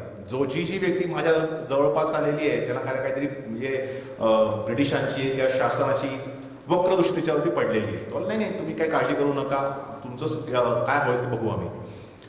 तर मग तेव्हा ठीक आहे, त्यांनी दिलं काव्य ने मजसीने. ते प्रसिद्ध संगीतबद्ध केलं, आकाशवाणीमध्ये टेलिकास्ट झालं, खूप प्रसिद्ध पण झालं. दुसऱ्या दिवशी त्यांना नोटीस आली आकाशवाणीवरनं. तेव्हा भारत स्वतंत्र होता. 1960-62 अशी वगैरे काही गोष्ट असेल की तुम्ही सावरकरांचं गाणं का गायलं आकाशवाणीवरनं. आकाशवाणी ही सरकारचं क्षेत्र आहे. ते मला चांगला कवी आहे आणि चांगलं काव्य आहे म्हणून संगीतबद्ध केलं आणि प्रकाशितलं. तर नाही, नोकरी सोडा. सावरकरांचं गाणं संगीतबद्ध करून गायल्यामुळे हृदयनाथ मंगेशकरांची नोकरी गेली. पण त्याच्याबद्दल त्यांनी कधीही दुःख व्यक्त केलं नाही की सावरकर हो तुमच्या गाण्याने नोकरी गेली, आता तुमच्या घरात पाय ठेवणार नाही, असं ते केलं नाही. उलट त्यांनी अजून सावरकरांची त्यांनी गाणी संगीतबद्ध केली. म्हणजे आपण जे हिंदू नृसिंहा किंवा अजून 2-3 त्यांची गाणी आहेत ती त्यांनी हृदयनाथजींनी संगीतबद्ध केली. जयस्तुते गाणं लताबाई स्वतः गायलेलं आहे. पण फक्त जयस्तुते गाणं तुम्हाला काही फार लोकांना माहीत नसतं की त्याचं संगीतकार हृदयनाथ मंगेशकर नाहीये, ते मधुकर गोळवलकर आहे. तर त्यामुळे मंगेशकर कुटुंबीय आणि दुसरे म्हणजे आघाडीचे संगीतकार गायक हे म्हणजे बाबूजी सुधीर फडके, हे 2 व्यक्तिमत्व फिल्म इंडस्ट्रीमध्ये त्यावेळेचे इतक्या टॉपला असून सुद्धा ते कायम सावरकर निष्ठ राहिले आणि ते कायम सावरकरांचं नाव घ्यायचे. बाबूजींनी सगळ्या घरोघरी हिंडून फिरून अक्षरशः झोळी फिरवून घेऊन बाबूजींनी देणगी गोळा केलेली आहे. आणि ज्याला आपण म्हणतो की क्राऊड फंडिंग मधनं उभा राहिलेला तो सावरकरांवरचा पहिला चित्रपट होता स्वातंत्र्यवीर सावरकर, जो 2001 साली कधी तेव्हा तो प्रदर्शित झालेला होता. अतिशय उत्तम चित्रपट आहे, तोही तुम्ही अवश्य बघा. युट्यूबवरती तो चित्रपट उपलब्ध आहे. कम्पेअर टू रणदीपहुडा थोडासा वेगळा आहे. रणदीपचा पिक्चर खूप चांगला आहे, तो काय पिक्चर वाईट नाहीये. पण रणदीपहुडानी आजच्या काळामध्ये आजच्या जेनझीला समोर ठेवून त्यांनी म्युझिकल आणि सगळ्या गोष्टी ऍड करून केलेला आहे. दोन्ही चित्रपट उत्तम आहेत, पण दोन्हीमध्ये तुम्हाला थोडंसं काही वेगवेगळं बघायला किंवा काय काय शिकायला मिळतं. तुम्ही अवश्य दोन्ही चित्रपट बघा. रणदीपहुडाचा मूवी मला वाटतं ZEE5 वर तुम्ही बघू शकता, त्याच्या ॲपवरती वगैरे. तर असे ह्या सावरकरांच्या काव्याला पण इतिहास आहे. सावरकरांना संभाषी म्हणालो मी, सावरकर हे फक्त कवी नव्हते, ते एक महाकवी होते. सावरकरांनी लहानपणापासून सावरकरांच्या मनावर होतं की आपण महाकाव्य रचावं. महाकाव्य खूप मोठं असं लेंदी ज्याला आपण म्हणतो की रचावं, त्याचा विचार होता. पण क्रांतिकारक चळवळी, लंडनच्या उलाढाली, क्रांतिकारकांच्या सगळ्या उलाढालीमध्ये त्यांना तेवढा वेळ नाही मिळाला. तो त्यांना निवांत वेळ त्यांना अंदमानच्या कारागृहात मिळाला आणि त्यांनी ठरवलं की आता आपण काव्य रचू. पण इथे त्यांना कुठलंही काव्य जे असतं त्याला एक मीटर असतं, त्याला वृत्त असं म्हणतात. त्या वृत्तात तुम्हाला ते रचावं लागतं. आणि तेव्हा सावरकरांच्या समोर कुठल्या वृत्तात रचावायचे काही नियम असतात वृत्ताचे वगैरे, ते सावरकरांना काही तेव्हा आठवत नव्हते, काही ते अशक्य असतं आठवणं, मीटर आठवणं ते. म्हणून मग सावरकरांनी स्वतःचं एक विनायक वैनायक वृत्त त्यांनी तयार केलं. बरं, तयार केलं, लिहायचं कशावरती? सावरकरांना लिहायला वाचायला शेजारच्या व्यक्तीशी बोलायला पण अनुमती नव्हती. मग सावरकरांनी इथे जे काही एखादे कुठले घायकुताचा काटा किंवा खिळा, लोखंडी खिळा जो पडलेला असेल तो खिळा घ्यायचे, 1-2 कडवी कारागृहाच्या भिंतींवरती लिहून काढायचे, पाठ करायचे. सकाळी बारी यायचा कोणतरी त्याचे अधिकारी वगैरे यायचे, म्हणायचे हे तुम्ही काय लिहिलेलं आहे, हे असं लिहायला परवानगी वगैरे काही नाहीये. आणि तो तिकडे माणूस तिकडे यायचा आणि त्या भिंतीवरती पांढरा चुना मारायचा. एखादी व्यक्ती असती तर लगेच निराश झाली असती, अरे काय मी एवढ्या कष्टाने ते लिहून काढलंय, सगळे पुसून काढलं वगैरे असं सामान्य व्यक्ती म्हणाली असती, निराश झाली असती, फ्रस्ट्रेट झाली असती. पण हे सावरकर होते. सावरकर म्हणाले धन्यवाद. त्यांना माझा तुम्ही मला धन्यवाद का म्हणताय? मी तुमचं काव्याच्या पंक्ती पुसलाय, धन्यवाद का म्हणताय? तुम्हाला काय झालं? काल मला जे काही 4 कडवी सुचली होती ती काल मी ती लिहिली. आता मला आज जी काही कडवी सुचलेली आहेत ती लिहायची कुठे, हा मला प्रश्न पडलेला होता. माझ्याकडे काही कागद पेन वगैरे नाहीये, तर तुम्ही चुना मारून मला नवीन कागद उपलब्ध करून दिलेला आहे. असे सावरकरांनी 5-6 सहस्त्र म्हणजे 5-6 हजार ओळींचं कमला, सप्तर्षी, पानिपतचा रणसंग्राम अशी त्यांनी काव्य रचली. सगळी त्यांनी पाठ केली. आणि मग सावरकरांना असं कळालं की त्यांचा जो एक सहबंदीवान होता, म्हणजे शेजार दुसऱ्या जेलमधला एक कोणतरी व्यक्ती होती, त्याची सुटका होणार होती. सावरकर गुपचूप त्याला भेटायचे आणि त्याच्याकडनं सावरकरांनी ते 5-6 हजार ओळींचं काव्य पाठ करून घेतलं त्याच्याकडनं. आणि तेव्हा तू पाठ केलेलं सगळं काव्य आहे ना, तू भारताच्या मुख्य भूमीवर गेलास की मुंबईला जा, किंवा तुला भाऊ भेटेल डॉक्टर नारायणराव सावरकर, त्यांना भेटून बाकी सगळं पुढचं करेल. तो ती सुटका झाली. ते डॉक्टर नारायण सावरकर लहान भाऊ जे त्यांना भेटले. डॉक्टर नारायण सावरकरांना फक्त 6 महिन्याचाच कारावास झाला होता. नंतरची सुटका झालेली होती. बाबा सावरकर मात्र सावरकरांच्या बरोबर अंदमानमध्ये होते, सेक्युलर कारागृहामध्ये. डॉक्टर नारायण सावरकरांना ते भेटले. त्यांना सगळं ते 5-6 हजार ओळींचं काव्य म्हणून दाखवलं, सगळं ते लिहून घेतलं. आणि सावरकर कारागृहामध्येच असताना कमला हे महाकाव्य विजनवासी या टोपण नावाने प्रसिद्ध झालं. जगाच्या काव्याच्या इतिहासात सुद्धा अशा प्रकारे काव्य रचणं, ते पाठ करून प्रकाशित करणं, हे एकमेव उदाहरण आहे जगाच्या इतिहासातलं. आणि ते आहे स्वातंत्र्यवीर विनायक दामोदर सावरकर. रोमहर्षक आयुष्य, रोमहर्षक इतिहास, त्यांच्या काव्याला, त्यांच्या इतिहासाला, त्यांच्या लेखणीला आणि प्रत्येक गोष्टीला हा त्यांचा इतिहास आहे. इतकंच नाही तर मी तुम्हाला एक गंमत सांगतो की ज्या ज्या व्यक्तींनी सावरकरांच्या कार्यासाठी हात घातलेला आहे त्यांना अनंत अडचणींना सामोरं जावं लागलेलं आहे. म्हणजे आता माझं उदाहरण देतो मी, की पुस्तक लिहायला घेतलं होतं, मध्येच काहीतरी वेगवेगळ्या गोष्टी काही कामं आली ऑफिसची, हे ते वगैरे, पुस्तक लांबत गेलं आणि तो 3-4 वर्षांनी पुस्तक प्रकाशित झालं. कुठेही व्याख्यानाला गेलं, मी आता सुदैवाने इथे सगळं ठीकठाक चाललेलं आहे, पण बहुतांश ठिकाणी मला असा अनुभव आहे की व्याख्यानाला की कधी नव्हे तो माईक बंद पडतो, लाईट जातात, किंवा जी प्रेक्षक येणारे असतात ते काय बाबा वादळ आलेलं, चक्क जळगाव व्याख्यानाला चक्क वादळ आलं होतं, पूर्ण वाळूचं पूर्ण वादळ आलं होतं, मातीचं पूर्ण वादळ आलं. व्याख्यान थांबावं लागलं. कधी अवकाळी पाऊस पडतो, कधी नव्हे ते मे महिन्यात जळगावमध्ये एप्रिल महिन्यात वगैरे पाऊस वगैरे पडलेला सापडला. कारण काय तर काही सावरकरांचं व्याख्यान द्यायला आलं म्हणून पाऊस पडला. अशी अनंत अडचणींना फक्त मला एकट्याचं म्हणत नाही, अनेक व्याख्याते, चित्रपट निर्मिती म्हणजे ती सुधीर फडके आहेत, त्यांचा चित्रपट जवळजवळ 17 वर्ष रखडला. विविध काही कामाने, मी इव्हन माझे एक परिचित आहे, त्यांचं नाव पण सोबत आहे. सावरकर स्मारकाचं जेव्हा काम सुरू होतं तेव्हा त्यांनी तिची काही हातामध्ये ती काही करवत आणली, ती इलेक्ट्रिकची करवत, ती करवत वापरत होते एक बरेच वर्ष, कधी ती बंद पडलेली. नेमकी सावरकर स्मारकाचं काम सुरू करतानाच ती करवत त्यांची बंद पडली आणि त्यांचं काम 5 दिवस ठप्प झालं. कारण तेव्हा काय ती इझिली नव्हतं की पटकन जाऊन मुंबईला जाऊन पुण्यात जाऊन घेऊन या वगैरे असं. रणदीप हुडानी जेव्हा ठरवलं की चित्रपट काढावा. ठरवलं महेश मांजरेकरने. मग मांजरेकरांना मला वाटतं आय थिंक त्याला काही कॅन्सर डिटेक्ट झाला. मग नंतर त्यांचे काही वाद झाले, मग तो पिक्चर सोडला. मग रणदीप हुडाने ठरवलं. मध्ये कोविड आला. मग रणदीप हुडानी काम करताना सुद्धा मग त्याला कोणी प्रोड्युसर मिळत नव्हते. मग त्यांनी स्वतःचं घर गहाण ठेवलं रणदीप हुडाने. मग ते स्वतः पिक्चर डिरेक्ट केला, स्वतःच लिहिला, स्वतःच अभ्यास केला. अशा एक मात्र आहे, अडचणी येतात, पण तुम्ही चिकाटीने ते काम केलं ना, तुम्ही चिकाटीवर त्या मात करून तुमचं ते सावरकरांचं काम हे 100% सक्सेसफुल होतं. म्हणजे उगाच नाही. तर मी कशा की पुस्तक लिहिताना वगैरे प्रॉब्लेम्स आले, कधी संदर्भ सापडायचे नाहीत, कधी काही सापडायचं नाही.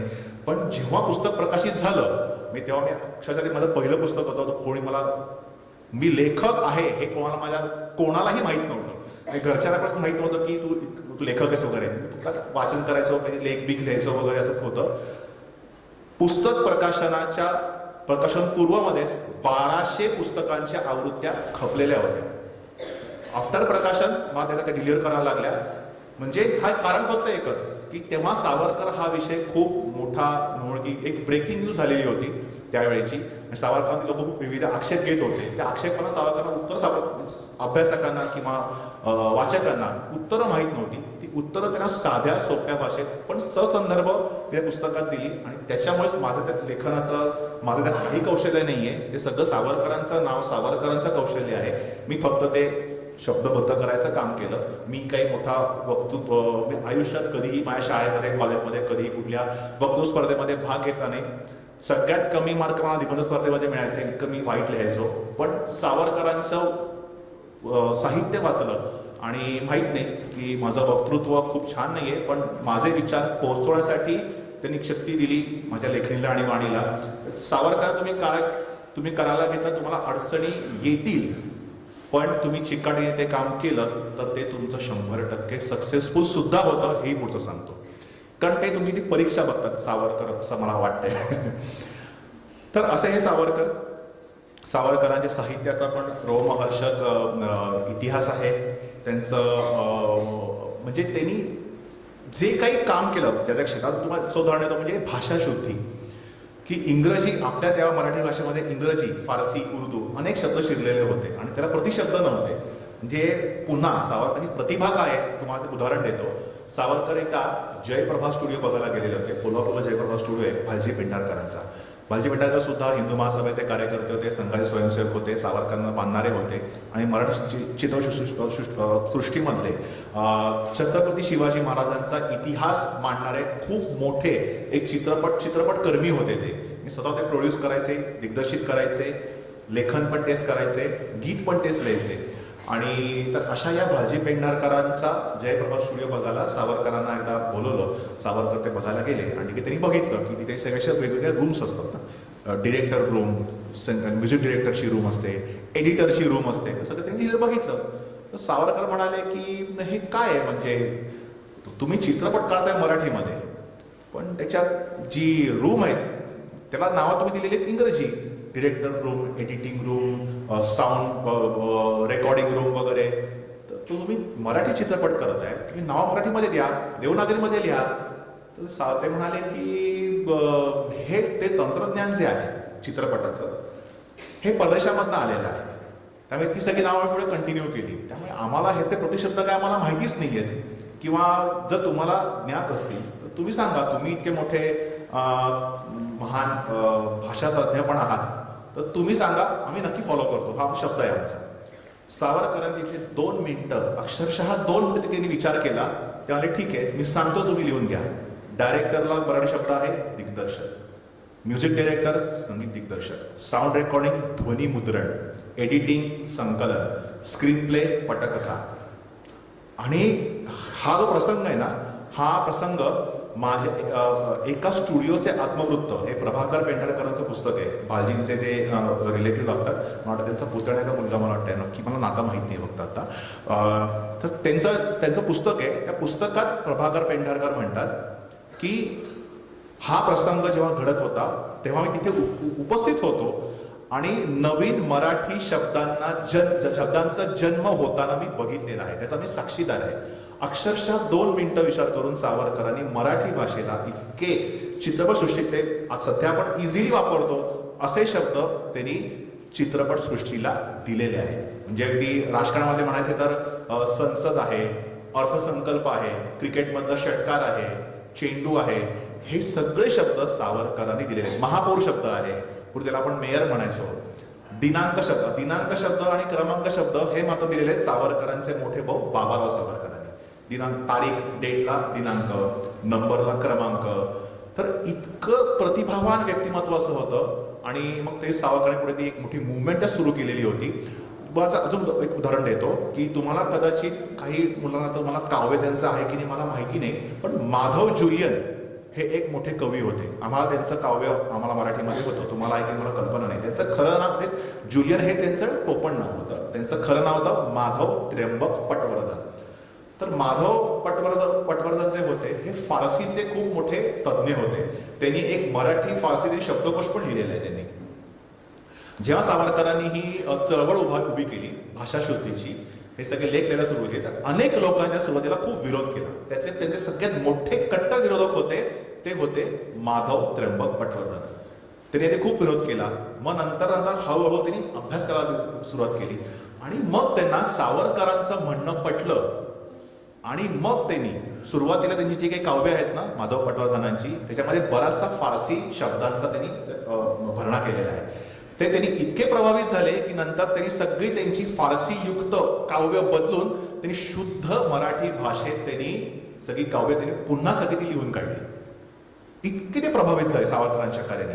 सावरकरांचे असे अनेक भाषेचे विरोधक सावरकरांचे ज्याला म्हणू की आपण अनुयायी झाले, त्यांचे प्रचारक झाले, त्यांचे समर्थक झाले. त्यात एक होते माधव त्र्यंबक पटवर्धन. तर त्यांनी ते इतके पुढे गेले की ते म्हणाले की सावरकरांचे जे काही लेख आहेत त्यातले मी काही फारसी आणि काही जुने नॉन मराठी शब्द जे आहेत ते त्यांनी करून खुणा केल्या. सावरकरांना सांगले सावरकरजी तुम्ही जे काही लेख लिहिताय त्याच्यातले हे शब्द सुद्धा मराठी नाही, हा मूळ शब्द फारसी आहे, हा मूळ शब्द उर्दू आहे, हा मूळ शब्द विविध भाषेतला आहे.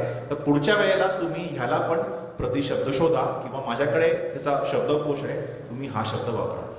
इतकं ते म्हणजे सावरकरांच्या पुढे पण ते केले होते. आणि सावरकरांना हेच अपेक्षित होतं की माझं कार्य माझ्या लोकांनी, अनुयायांनी किंवा समकालीन लोकांनी माझ्या पुढे न्यावं.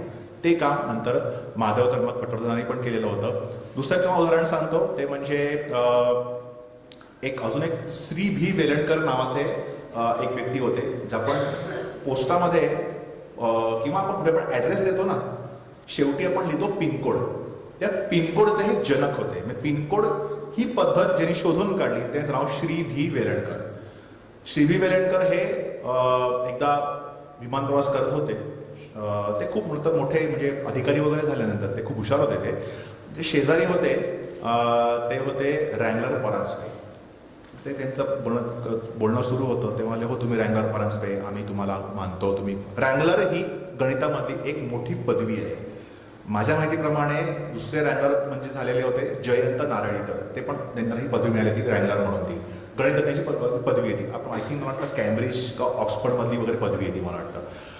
तर रँगलर परांजपे म्हणजे पुन्हा एक छोटा किस्सा सांगतो की रँगलर परांजपे हे रँगलर परांजपे आहेत ज्यांनी सावरकरांची जेव्हा विदेशी कपड्याची होळी केली तेव्हा त्या कॉलेजचे ते प्राचार्य होते, प्रिन्सिपल होते. आणि त्यांनी सावरकरांना वसतिगृहातनं काढून टाकलेलं होतं. आणि त्याच्यावरती टिळकांनी अग्रलेख लिहिलेला होता, हे आमचे गुरु नव्हेत. की म्हणजे तुमच्या काळामधला एक विद्यार्थी चांगलं काम करतोय स्वदेशीच्या प्रचारासाठी आणि परकीय विदेशी गोष्टींच्या विरोधासाठी, तुम्ही त्याला कॉलेजमधून काढता कशाला. आणि अर्थात नंतर रँगलर परांजपे आणि ते सावरकरांचे जे गुरु होते, नंतर रँगलर परांजपे सावरकरांचं एक माझ्याकडे व्हिडिओ उपलब्ध आहे की रँगलर परांजपेंच्या हस्ते सावरकर सत्कार समारंभ आयोजित केलेला होता. आणि रँगलर परांजपेंनी त्यांना हार घातला सावरकरांना. सावरकरांनी तो हार काढला आणि त्यांच्या गळ्यात घातला. नाही तुम्ही आमचे गुरु आहात, त्यामुळे गुरुनी काही शिष्याचा सत्कार करायचा नसतो. आणि तेव्हा मग परांजपे म्हणाले की हा तेव्हा खूप तरुण होते आणि उगीच त्याच्यावरती काही बालंट वगैरे येऊ नये, शिक्षण थांबू नये, म्हणून त्याला मी एक काही थोडंसं त्याच्यावरती वसा करावा म्हणून ही कारवाई केलेली होती. पण माझा हेतू खूप चांगला होता, मी काही प्रो ब्रिटिश वगैरे नव्हतो. तर हे रँगलर परांजपे जे होते ते म्हणाले की तुम्हाला माहिती आहे का हो की म्हणजे ते विचारलं वेलणकर, म्हणजे वेलणकर म्हणजे तुम्ही तेच ना की ज्यांनी IAS या परीक्षेत सगळे रेकॉर्ड मोडलेले होते आणि ते अख्खे पहिले आलेले होते, पण पहिले येऊन सुद्धा मुलाखतीमध्ये नापास झालेले असे तुम्हीच आहात का? ते म्हणाले हो. म्हणजे तुम्हाला कसं माहिती म्हणे? ते म्हणाले की तुम्हाला नापासही केलेलं आहे ना, ते नापास करण्यामुळे मी होतो. तर तेव्हा तुम्ही असं का केलं म्हणे? काय कारण काय? ते म्हणाले मला वरनं प्रेशर आलेलं होतं. इंग्रजांनी चौकशी केली की ही वेलणकर नावाची व्यक्ती ही रत्नागिरीमधली आहे. मग त्या रत्नागिरीमध्ये आहे, रत्नागिरीत त्या सावरकर होते. मग सावरकरांचा आणि ह्यांचा काय संबंध आलेला का तुम्ही चेक करा. त्यांनी सगळी चौकशी लावली. ब्रिटिशांना सापडलं असं की रत्नागिरीमध्ये सावरकर संध्याकाळी काही शालेय विद्यार्थ्यांना एकत्र करून गोष्टी वगैरे सांगायचे. आता सावरकरांच्या गोष्टी काही चांदोबाच्या गोष्टी नसणार. त्या गोष्टी छत्रपती शिवाजी महाराजांच्या, भगवान श्रीकृष्ण, रामायण, महाभारत किंवा भारतीय स्वातंत्र्यासाठी प्रेरक ठरतील अशा त्या गोष्टी होत्या. ऑफकोर्स ते म्हणाले की त्याच्यामध्ये जी त्यांना ज्या घरी जी मुलं गोष्टी ऐकायला यायची त्याच्यामध्ये एक वेलणकर नावाचा मुलगा यायचा. मग ते म्हणाले त्याच्यावर किती वेलणकर आज होते. मग त्यांना कळलं की तो वेलणकर नावाचा हा मुलगा म्हणजे श्रीवी वेलणकर. आता श्रीवी वेलणकर हा सावरकरांच्या विचाराने प्रभावित झालेला असणार. अशी व्यक्ती सगळे रेकॉर्ड मोडून आज IAS IPSचा मोठा अधिकारी झाल्यावरती तो नक्कीच सावरकर आणि सावरकरांच्या सहकार्यांना सहाय्य करेल. पण अशी व्यक्ती आपल्याला इथे नको. त्यामुळे मग रँगलर महाराजांनी सांगितलं तुम्ही ह्याला नापास करा आणि त्यांना नाईलाजाने त्याला नापास करावं लागलं. म्हणजे सावरकर नावाची चांगल्या अर्थाने शत्रूला बसलेली दहशत किती होती दुसरं. एक व्यक्ती ज्या गोष्टी ऐकायला शालेय जीवनामध्ये होतं, पण त्यांना इतकी भीती होती की सावरकरांच्या संपर्कात येणारी कुठलीही व्यक्ती ही 100% अँटी ब्रिटिश कामच करणार आणि स्वातंत्र्यासाठीच काम करणार हे त्यांना खात्री होती. इतकं सावरकरांचं व्यक्तिमत्व सॉलिड होतं आणि त्यांच्याविषयी शत्रूला सुद्धा किती भीती वाटायची. सेनापती बापट ज्या प्रकाशी मी उल्लेख केला ते बापट हे पूर्वी क्रांतिकारी होते लंडनमध्ये असताना आणि क्रांतिकार्य केल्यानंतर ते नंतर मग ते भारतामध्ये आले. सावरकरांनी त्यांना जे बॉम्बस्फोट जेव्हा क्रांतिकारकांनी केले भारतामध्ये त्यासाठी बॉम्ब मॅन्युअल जे असतं ते बॉम्ब मॅन्युअल घेऊन सेनापती बापट हे भारतामध्ये आलेले होते. 3 लोकांना विविध मार्गाने पाठवलं होतं. काही लोक टिळकांकडे गेली, काही लोक बंगालची जी अनुशीलन समिती तिकडे गेलेली होती. मग त्या सगळ्या लोकांनी त्याचं रिसर्च केलं, बॉम्ब तयार केला आणि मग नंतर पहिला जो बॉम्ब खुदिराम बोसनी बंगालमध्ये फोडला तर तो बॉम्ब जो फोडला त्याचं ते मॅन्युअल जे होतं ते सावरकर त्यांच्या कष्टाने मिळवलेलं मॅन्युअल होतं. त्यातले घेऊन जाणारे एक जी व्यक्ती होती ती सेनापती बापट होती. नंतर काही कालांतराने सेनापती बापट यांना पण अटक झाली. त्यांना जेलमध्ये ठेवलेलं होतं, बाहेर आले.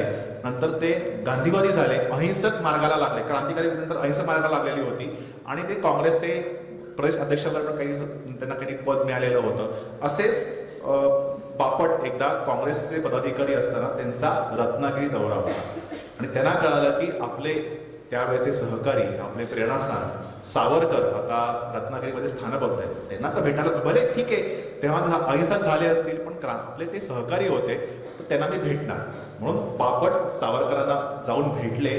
खूप जुन्या मित्रांची इतक्या कालावधीनंतर भेट झाली आणि ते बाहेर आले बापट आणि त्यांचं बोलणं कम्प्लिटली बदललं. ते अहिंसक बापटांकडून ते क्रांतिकारकांचं समर्थन करणारे बापट झाले. त्यांनी व्याख्यान केलं, त्यांनी छोटं तरी स्पीच दिलं रत्नागिरीमध्ये असतानाच. त्यात ते असं नुकतंच त्यावेळेला वासुदेव बळवंत गोगटे, लक्षात घ्या, फडके वेगळे, वासुदेव बळवंत फडके ह्यांचा मृत्यू झाला होता 1883 साली आणि वासुदेव बळवंत गोगटे जे होते हे ज्यांनी हॉटसन हा अधिकारी जो होता त्याचा त्यांनी हत्या करायचा प्रयत्न केला होता. दुर्दैवाने ते हॉटसन वाचले पण ह्यांना अटक झाली. तर त्या आणि नुकतंच त्या दिवशी केस सुरू होती तर त्यांनी काही कोटी केली की हॉटसन ज्यांचा हत्या केली त्या गोगटे यांच्या कृत्याचं मी समर्थन करतो. आता काँग्रेसमधली एखादी व्यक्ती, त्यावेळेस गांधीजींना म्हणारी एखादी व्यक्ती, अहिंसक व्यक्ती यांनी क्रांतिकारकांचं समर्थन करणं. मग ते म्हणाले की अरे हे साहेब बापट हे त्यांचे पदाधिकारी आहेत, आधी ते अहिंसक होते, आता कसं काय ते मग क्रांतिकारकांचं समर्थन करायला लागले. मग त्यांना कळालं की हे त्यांनी दिलेलं व्याख्यान हे सावरकरांना भेटून आल्यानंतर तासाभराने केलेलं व्याख्यान होतं. म्हणजे पुन्हा एकदा सावरकरांचं व्यक्तित्व इतकं प्रभावशाली होतं की अहिंसक बापट पुन्हा क्रांतिकारकांचे समर्थक झालेले होते. असे प्रभावशाली व्यक्तिमत्व, प्रभावशाली सावरकर. आज सावरकरांचं आत्मकथेने 28 मेला सावरकरांचा जयंती असते. सावरकरांचं जे अष्टपैलू पण नाही, शतपैलू असं व्यक्तिमत्व होतं. क्रांतिकारक होते, समाजक्रांतिकारक होते, तत्वज्ञ होते, संगीत नाटक पण लिहिलेलं होता. दीनानाथ मंगेशकर, लता मंगेशकरांचे जे वडील आहेत, त्यांनी संगीत उषा हे नाटक स्वतः प्रोड्यूस केलं होतं. त्यात ते गायले होते, त्यात त्यांनी कामही केलेलं होतं. तसं संगीत उषा सावरकरांनी लिहिलेलं होतं. दुसरं नाटक होतं ते म्हणजे संगीत संन्यस्त खड्ग हे नाटक होतं. तिसरं नाटक होतं संगीत उत्तर क्रिया, म्हणजे पानिपतच्या पराभवानंतर थोरले माधवराव पेशव्यांनी पानिपतचा जो सूड घेतला तो बऱ्याच लोकांना माहीत नसतो. तो सूड ज्या मराठ्यांनी घेतला मुघलांच्या विरुद्ध, त्याच्यावरती आधारित असं ते संगीत उत्तर क्रिया हे नाटक आहे. चौथं त्यांचं नाटक आहे ते म्हणजे त्यांचं अर्धवट आहे नाटक, त्याचं नाव आहे संगीत बोधिवृक्ष.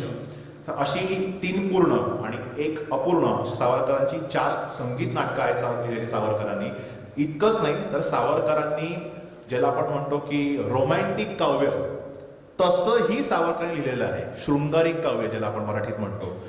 सकाळीच तू फुले तोडता जाई जुईच्या फुला, माडीवरती सुंदर कळकन्ने पाहिलेले मी तुला.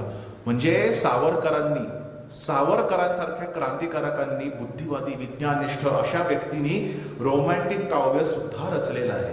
नक्की तुम्ही ते अवश्य मी काव्य वाचा, ते खूप सुंदर काव्य, छान काव्य आहे. म्हणजे रोमॅन्टिक काव्य मराठीमध्ये कसं असावं मस्त वस्तुपाठ येतो. त्यानंतर सावरकरांनी पोवाडा पण रचलेला आहे. वीर तानाजी मालुसऱ्यांचा पोवाडा, सिंहगडाचा पोवाडा, बाजीप्रभू देशपांड्यांचा पोवाडा, चाफेकर बंधूंचा पोवाडा. म्हणजे तो पोवाडा जेव्हा सावरकर रचत होते तेव्हा त्याच्या वडिलांना कळालं की अरे हा काय लिहितोय, नक्की ह्याच्यावरती काही ना काहीतरी कारवाई होऊ शकते. पण नाही, त्यांना काही अडवलं नाही सावरकरांच्या वडिलांनी, दामोदर सावरकरांनी, कारण त्यांना माहिती होतं की म्हणजे त्यांचा पाठिंबा होता सगळ्यांचा, घरच्यांचा पूर्णपणेच्या कार्याला. त्यानंतर सावरकरांनी लावणी पण लिहिलेली आहे. खूप लोकांना हे माहीत नसेल. सावरकरांनी छंद नसे चांदला गड्या रे, छंद नसे चांदला अशी लावणी लिहिलेली आहे. पण सावरकरांनी लावणी लिहिता सुद्धा समाज प्रबोधन केलेलं आहे. ते सावरकरांचे काही तेव्हा सहकारी होते, त्या सहकार्यांचे लावण्याचे फळ होते नाशिकमध्ये आणि बगूरमध्ये. ते म्हणाले की सावरकर, विनायक म्हणे तू आम्हाला काहीतरी दे ना लावणी मिळून लिहून. त्याला मी लिहून देईन, माझी शेवट आहे की त्यातनं मी समाज प्रबोधन करेन. मग सावरकरांनी ही लावणी लिहिली. त्याचा पाठचं बॅकग्राऊंड अशी होती की एक व्यक्ती असते, बाहेर अफेअर असतं, तो घरी येऊन बायकोला दारू पिऊन मारहाण करतो. तुम्ही एका व्यक्तीने बाहेर असं अफेअर करू नये, बाहेर खेळीपणा करू नये, दारू पिऊ नये, म्हणजे व्यसनमुक्ती आणि नैतिकता असं शिकवणारं, असा संदेश देणारं अशी ही लावणी होती सावरकरांची. तर ती सावरकर असलेली होती. सावरकरांचं पहिलं जे प्रकाशित किंवा प्रसिद्ध काव्य जे होतं ते म्हणजे बाल विधवा दुस्थिती कथन. वयाच्या मला वाटतं 12-13व्या वर्षी सावरकरांनी ते लिहिलं होतं. साधारणतः 15 कडव्यांचं ते काव्य आहे. म्हणजे 13 वर्षाचा मुलगा त्याला बालविधवांची दुःख जाणून तो त्याच्यावरती काव्य रचतो, ही किती मोठी गोष्ट आहे. म्हणजे सावरकरांचं तुम्हाला याच्यातनं व्यक्तिमत्व, त्यातनं आपल्याला काय शिकायचं हे सगळं कळून येतं. म्हणजे फक्त देश स्वातंत्र्य झालं की सगळं झालं, संपला विषय, आता घरी जाऊन मस्तपैकी एसी मध्ये एन्जॉय करा लाईफ, असं त्यांनी कधी केलेलं नाहीये. देश स्वातंत्र्यानंतर सुद्धा अनेक समाजामध्ये काही प्रथा असतात, काही चुकीच्या गोष्टी कालांतराने ऍड झालेल्या असतात. त्यातली बालविधवा ही गोष्ट होती. त्याच्यावर तरी त्याच्यातनं प्रकाश टाकून त्याचं तरी प्रबोधन करायचा प्रयत्न केलेला सावरकरांनी. अशा प्रकारे सावरकरांनी अनेक क्षेत्रामध्ये, म्हणजे त्याच्यातलं एक जरी क्षेत्र आपण निवडलं त्याच्यामध्ये आपण सर्वोच्च टॉप लेवलपर्यंत जरी आपण काम करायचं म्हटलं तरी आपल्याला हा एक जन्म पुरणार नाही, असं सावरकरांनी 100 क्षेत्रात काम करून ठेवलेलं आहे.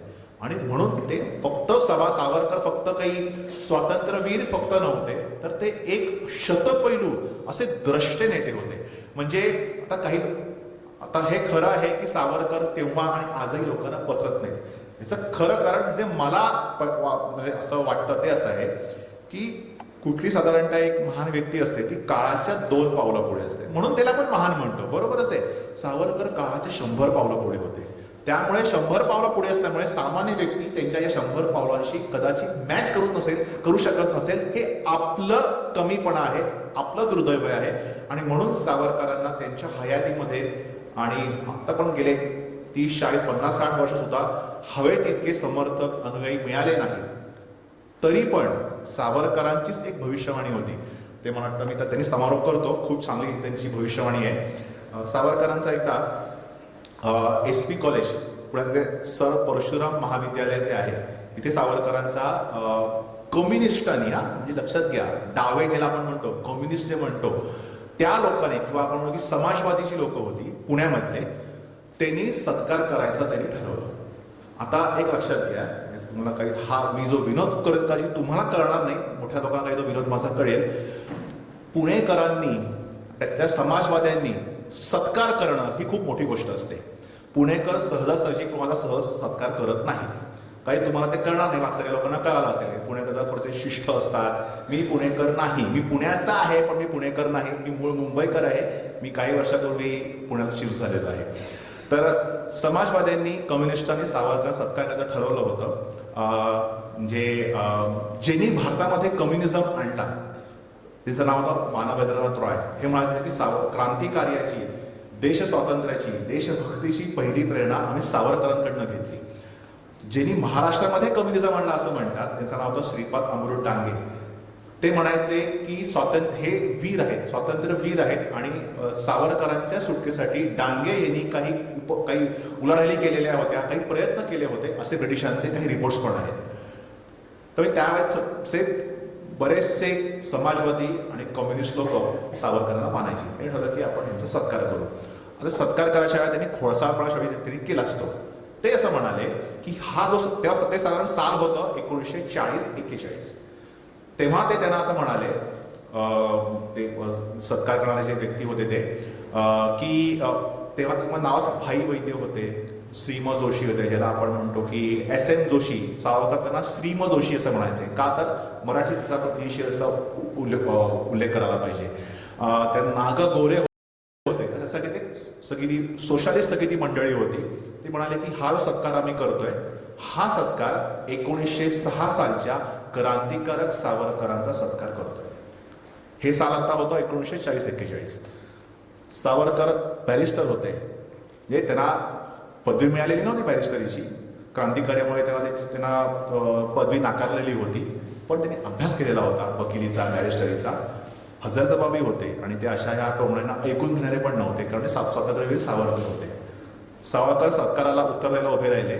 सावरकर म्हणाले की 1906 साली जेव्हा आम्ही क्रांतिकार्य करत होतो तेव्हा तुम्ही कुठल्याही प्रकारे प्रत्यक्ष अप्रत्यक्षपणे आम्हाला सहाय्य केलं नाही. ठीक आहे, सहाय्य केलं नाही, जमलं नसेल, करायची इच्छा असूनही करता येत नसेल, काही ब्रिटिशांची वक्रदृष्टी नको म्हणून वगैरे, मान्य आहे मला. पण तुम्ही उलट आम्हाला वाट चुकलेले देशभक्त म्हणून हिणवलेलं होतं. हरकत नाही. 1906 सालचे सावरकर समजायला तुम्हाला 1940 म्हणजे तुम्हाला 35-34 वर्ष गेली. म्हणजे त्या सत्कार त्यांचं म्हणणं असं होतं की क्रांतिकारक सावरकर आम्हाला मान्य आहे, पण हिंदुत्व मांडणारे सावरकर, म्हणजे हिंदुत्ववादी सावरकर, हिंदू संघटन करणारे सावरकर आम्हाला मान्य नाही. त्यांचं असं म्हणणं की 1925 नंतर म्हणजे अंदमानच्या कारागृहातून सुटका झाल्यानंतरचे सावरकर, हिंदुत्ववादी सावरकर आम्हाला मान्य नाहीत. हा सत्कार हिंदुत्व मांडणाऱ्या सावरकरांचा नाही असं त्यांना म्हणायचं होतं. ठीक आहे. सावरकर म्हणाले की 1906 सालचे सावरकर समजायला तुम्हाला 35 वर्ष लागली. 1940 साली मी हिंदुत्व का म्हटलं, हिंदू संघटन का म्हणतोय, त्याची आवश्यकता काय आहे हे कळायला तुम्हाला कदाचित अजून 70-75 वर्ष लागतील. मी थांबायला तयार आहे, पण तेव्हा तरी तुम्हाला माझं हिंदुत्वाचं कार्य, हिंदू संघटनेचं कार्य हे कसं मानवतेकडे घेऊन जाणार एक टप्पा आहे हे तुम्हाला कळेल. आणि त्या काळाची मी वाट बघतोय. आणि असं मला वाटतं की सावरकरांचा आज ते विचार आपल्याला हळूहळू पटायला लागले आहेत. त्यांचं सैनिकीकरणाचं कार्य असून दे, स्वदेशीचं कार्य असून दे, त्यांचं मानवतेचं कार्य असून दे, समाजकार्य असून दे, हे आता हळूहळू पटतंय. त्यामुळे सावरकरांची ही भविष्यवाणी सुद्धा आता सत्यात उतरते अशा या द्रष्ट्या स्वातंत्र्यवीर सावरकरांना वरती मला आज माझे विचार नाही, सावरकरांचे विचार फक्त मी माझ्या शब्दात, सोप्या शब्दात तुम्हाला मांडायला मला इथे आज बोलवलं. त्यासाठी तुम्हाला सर्व संस्थेच्या पदाधिकाऱ्यांचे, प्रमुखांचे आणि तुम्ही आज इथे ऐकायला आलात सगळे शालेय विद्यार्थी आणि सगळे इतर सगळे महाविद्यालयीन स्टुडंट, तर तुम्हाला सर्वांचे खूप खूप आभार. आणि अशाच सगळ्या उपक्रमात संस्था करते त्या सगळ्यांनी सहभागी व्हा आणि एक ज्याला आपण म्हणतो की देशभक्ती नुसतं फक्त म्हणायचं नसतं, तर अशा या व्यक्तींचं महापुरुषाचं स्मरण पण या निमित्ताने करायचं असतं. नुसतं त्यांच्या जयंती पुण्यतिथीलाच न करता कायम त्यांच्याविषयी स्मरणातून आपण शिकायचं असतं आणि आपण देशासाठी कशा प्रकारे आपण कार्य करू शकतो, देशासाठी कसं आपण योगदान देऊ शकतो, हे ह्याच्यासाठी असे व्याख्यानं, असे त्यांचे विचार ऐकणं आवश्यक असतं.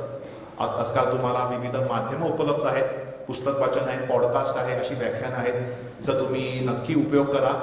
जेन झी पर्यंत सावरकर आणि टिळकांचे विचार पोहोचवण्याचा हा उपक्रम असाच आणि असे अनेक उपक्रम संस्थेने असेच पुढे भविष्यात सुरू ठेवावेत. यासाठी सगळ्या संस्थेच्या सगळ्या पदाधिकाऱ्यांना, सगळ्या लोकांना खूप खूप शुभेच्छा. तुम्हा सगळ्यांचे खूप आभार आणि पुन्हा एकदा स्वातंत्र्यवीर सावरकरांना श्रद्धांजली वाहतो आणि मी माझ्या थांबतो. धन्यवाद.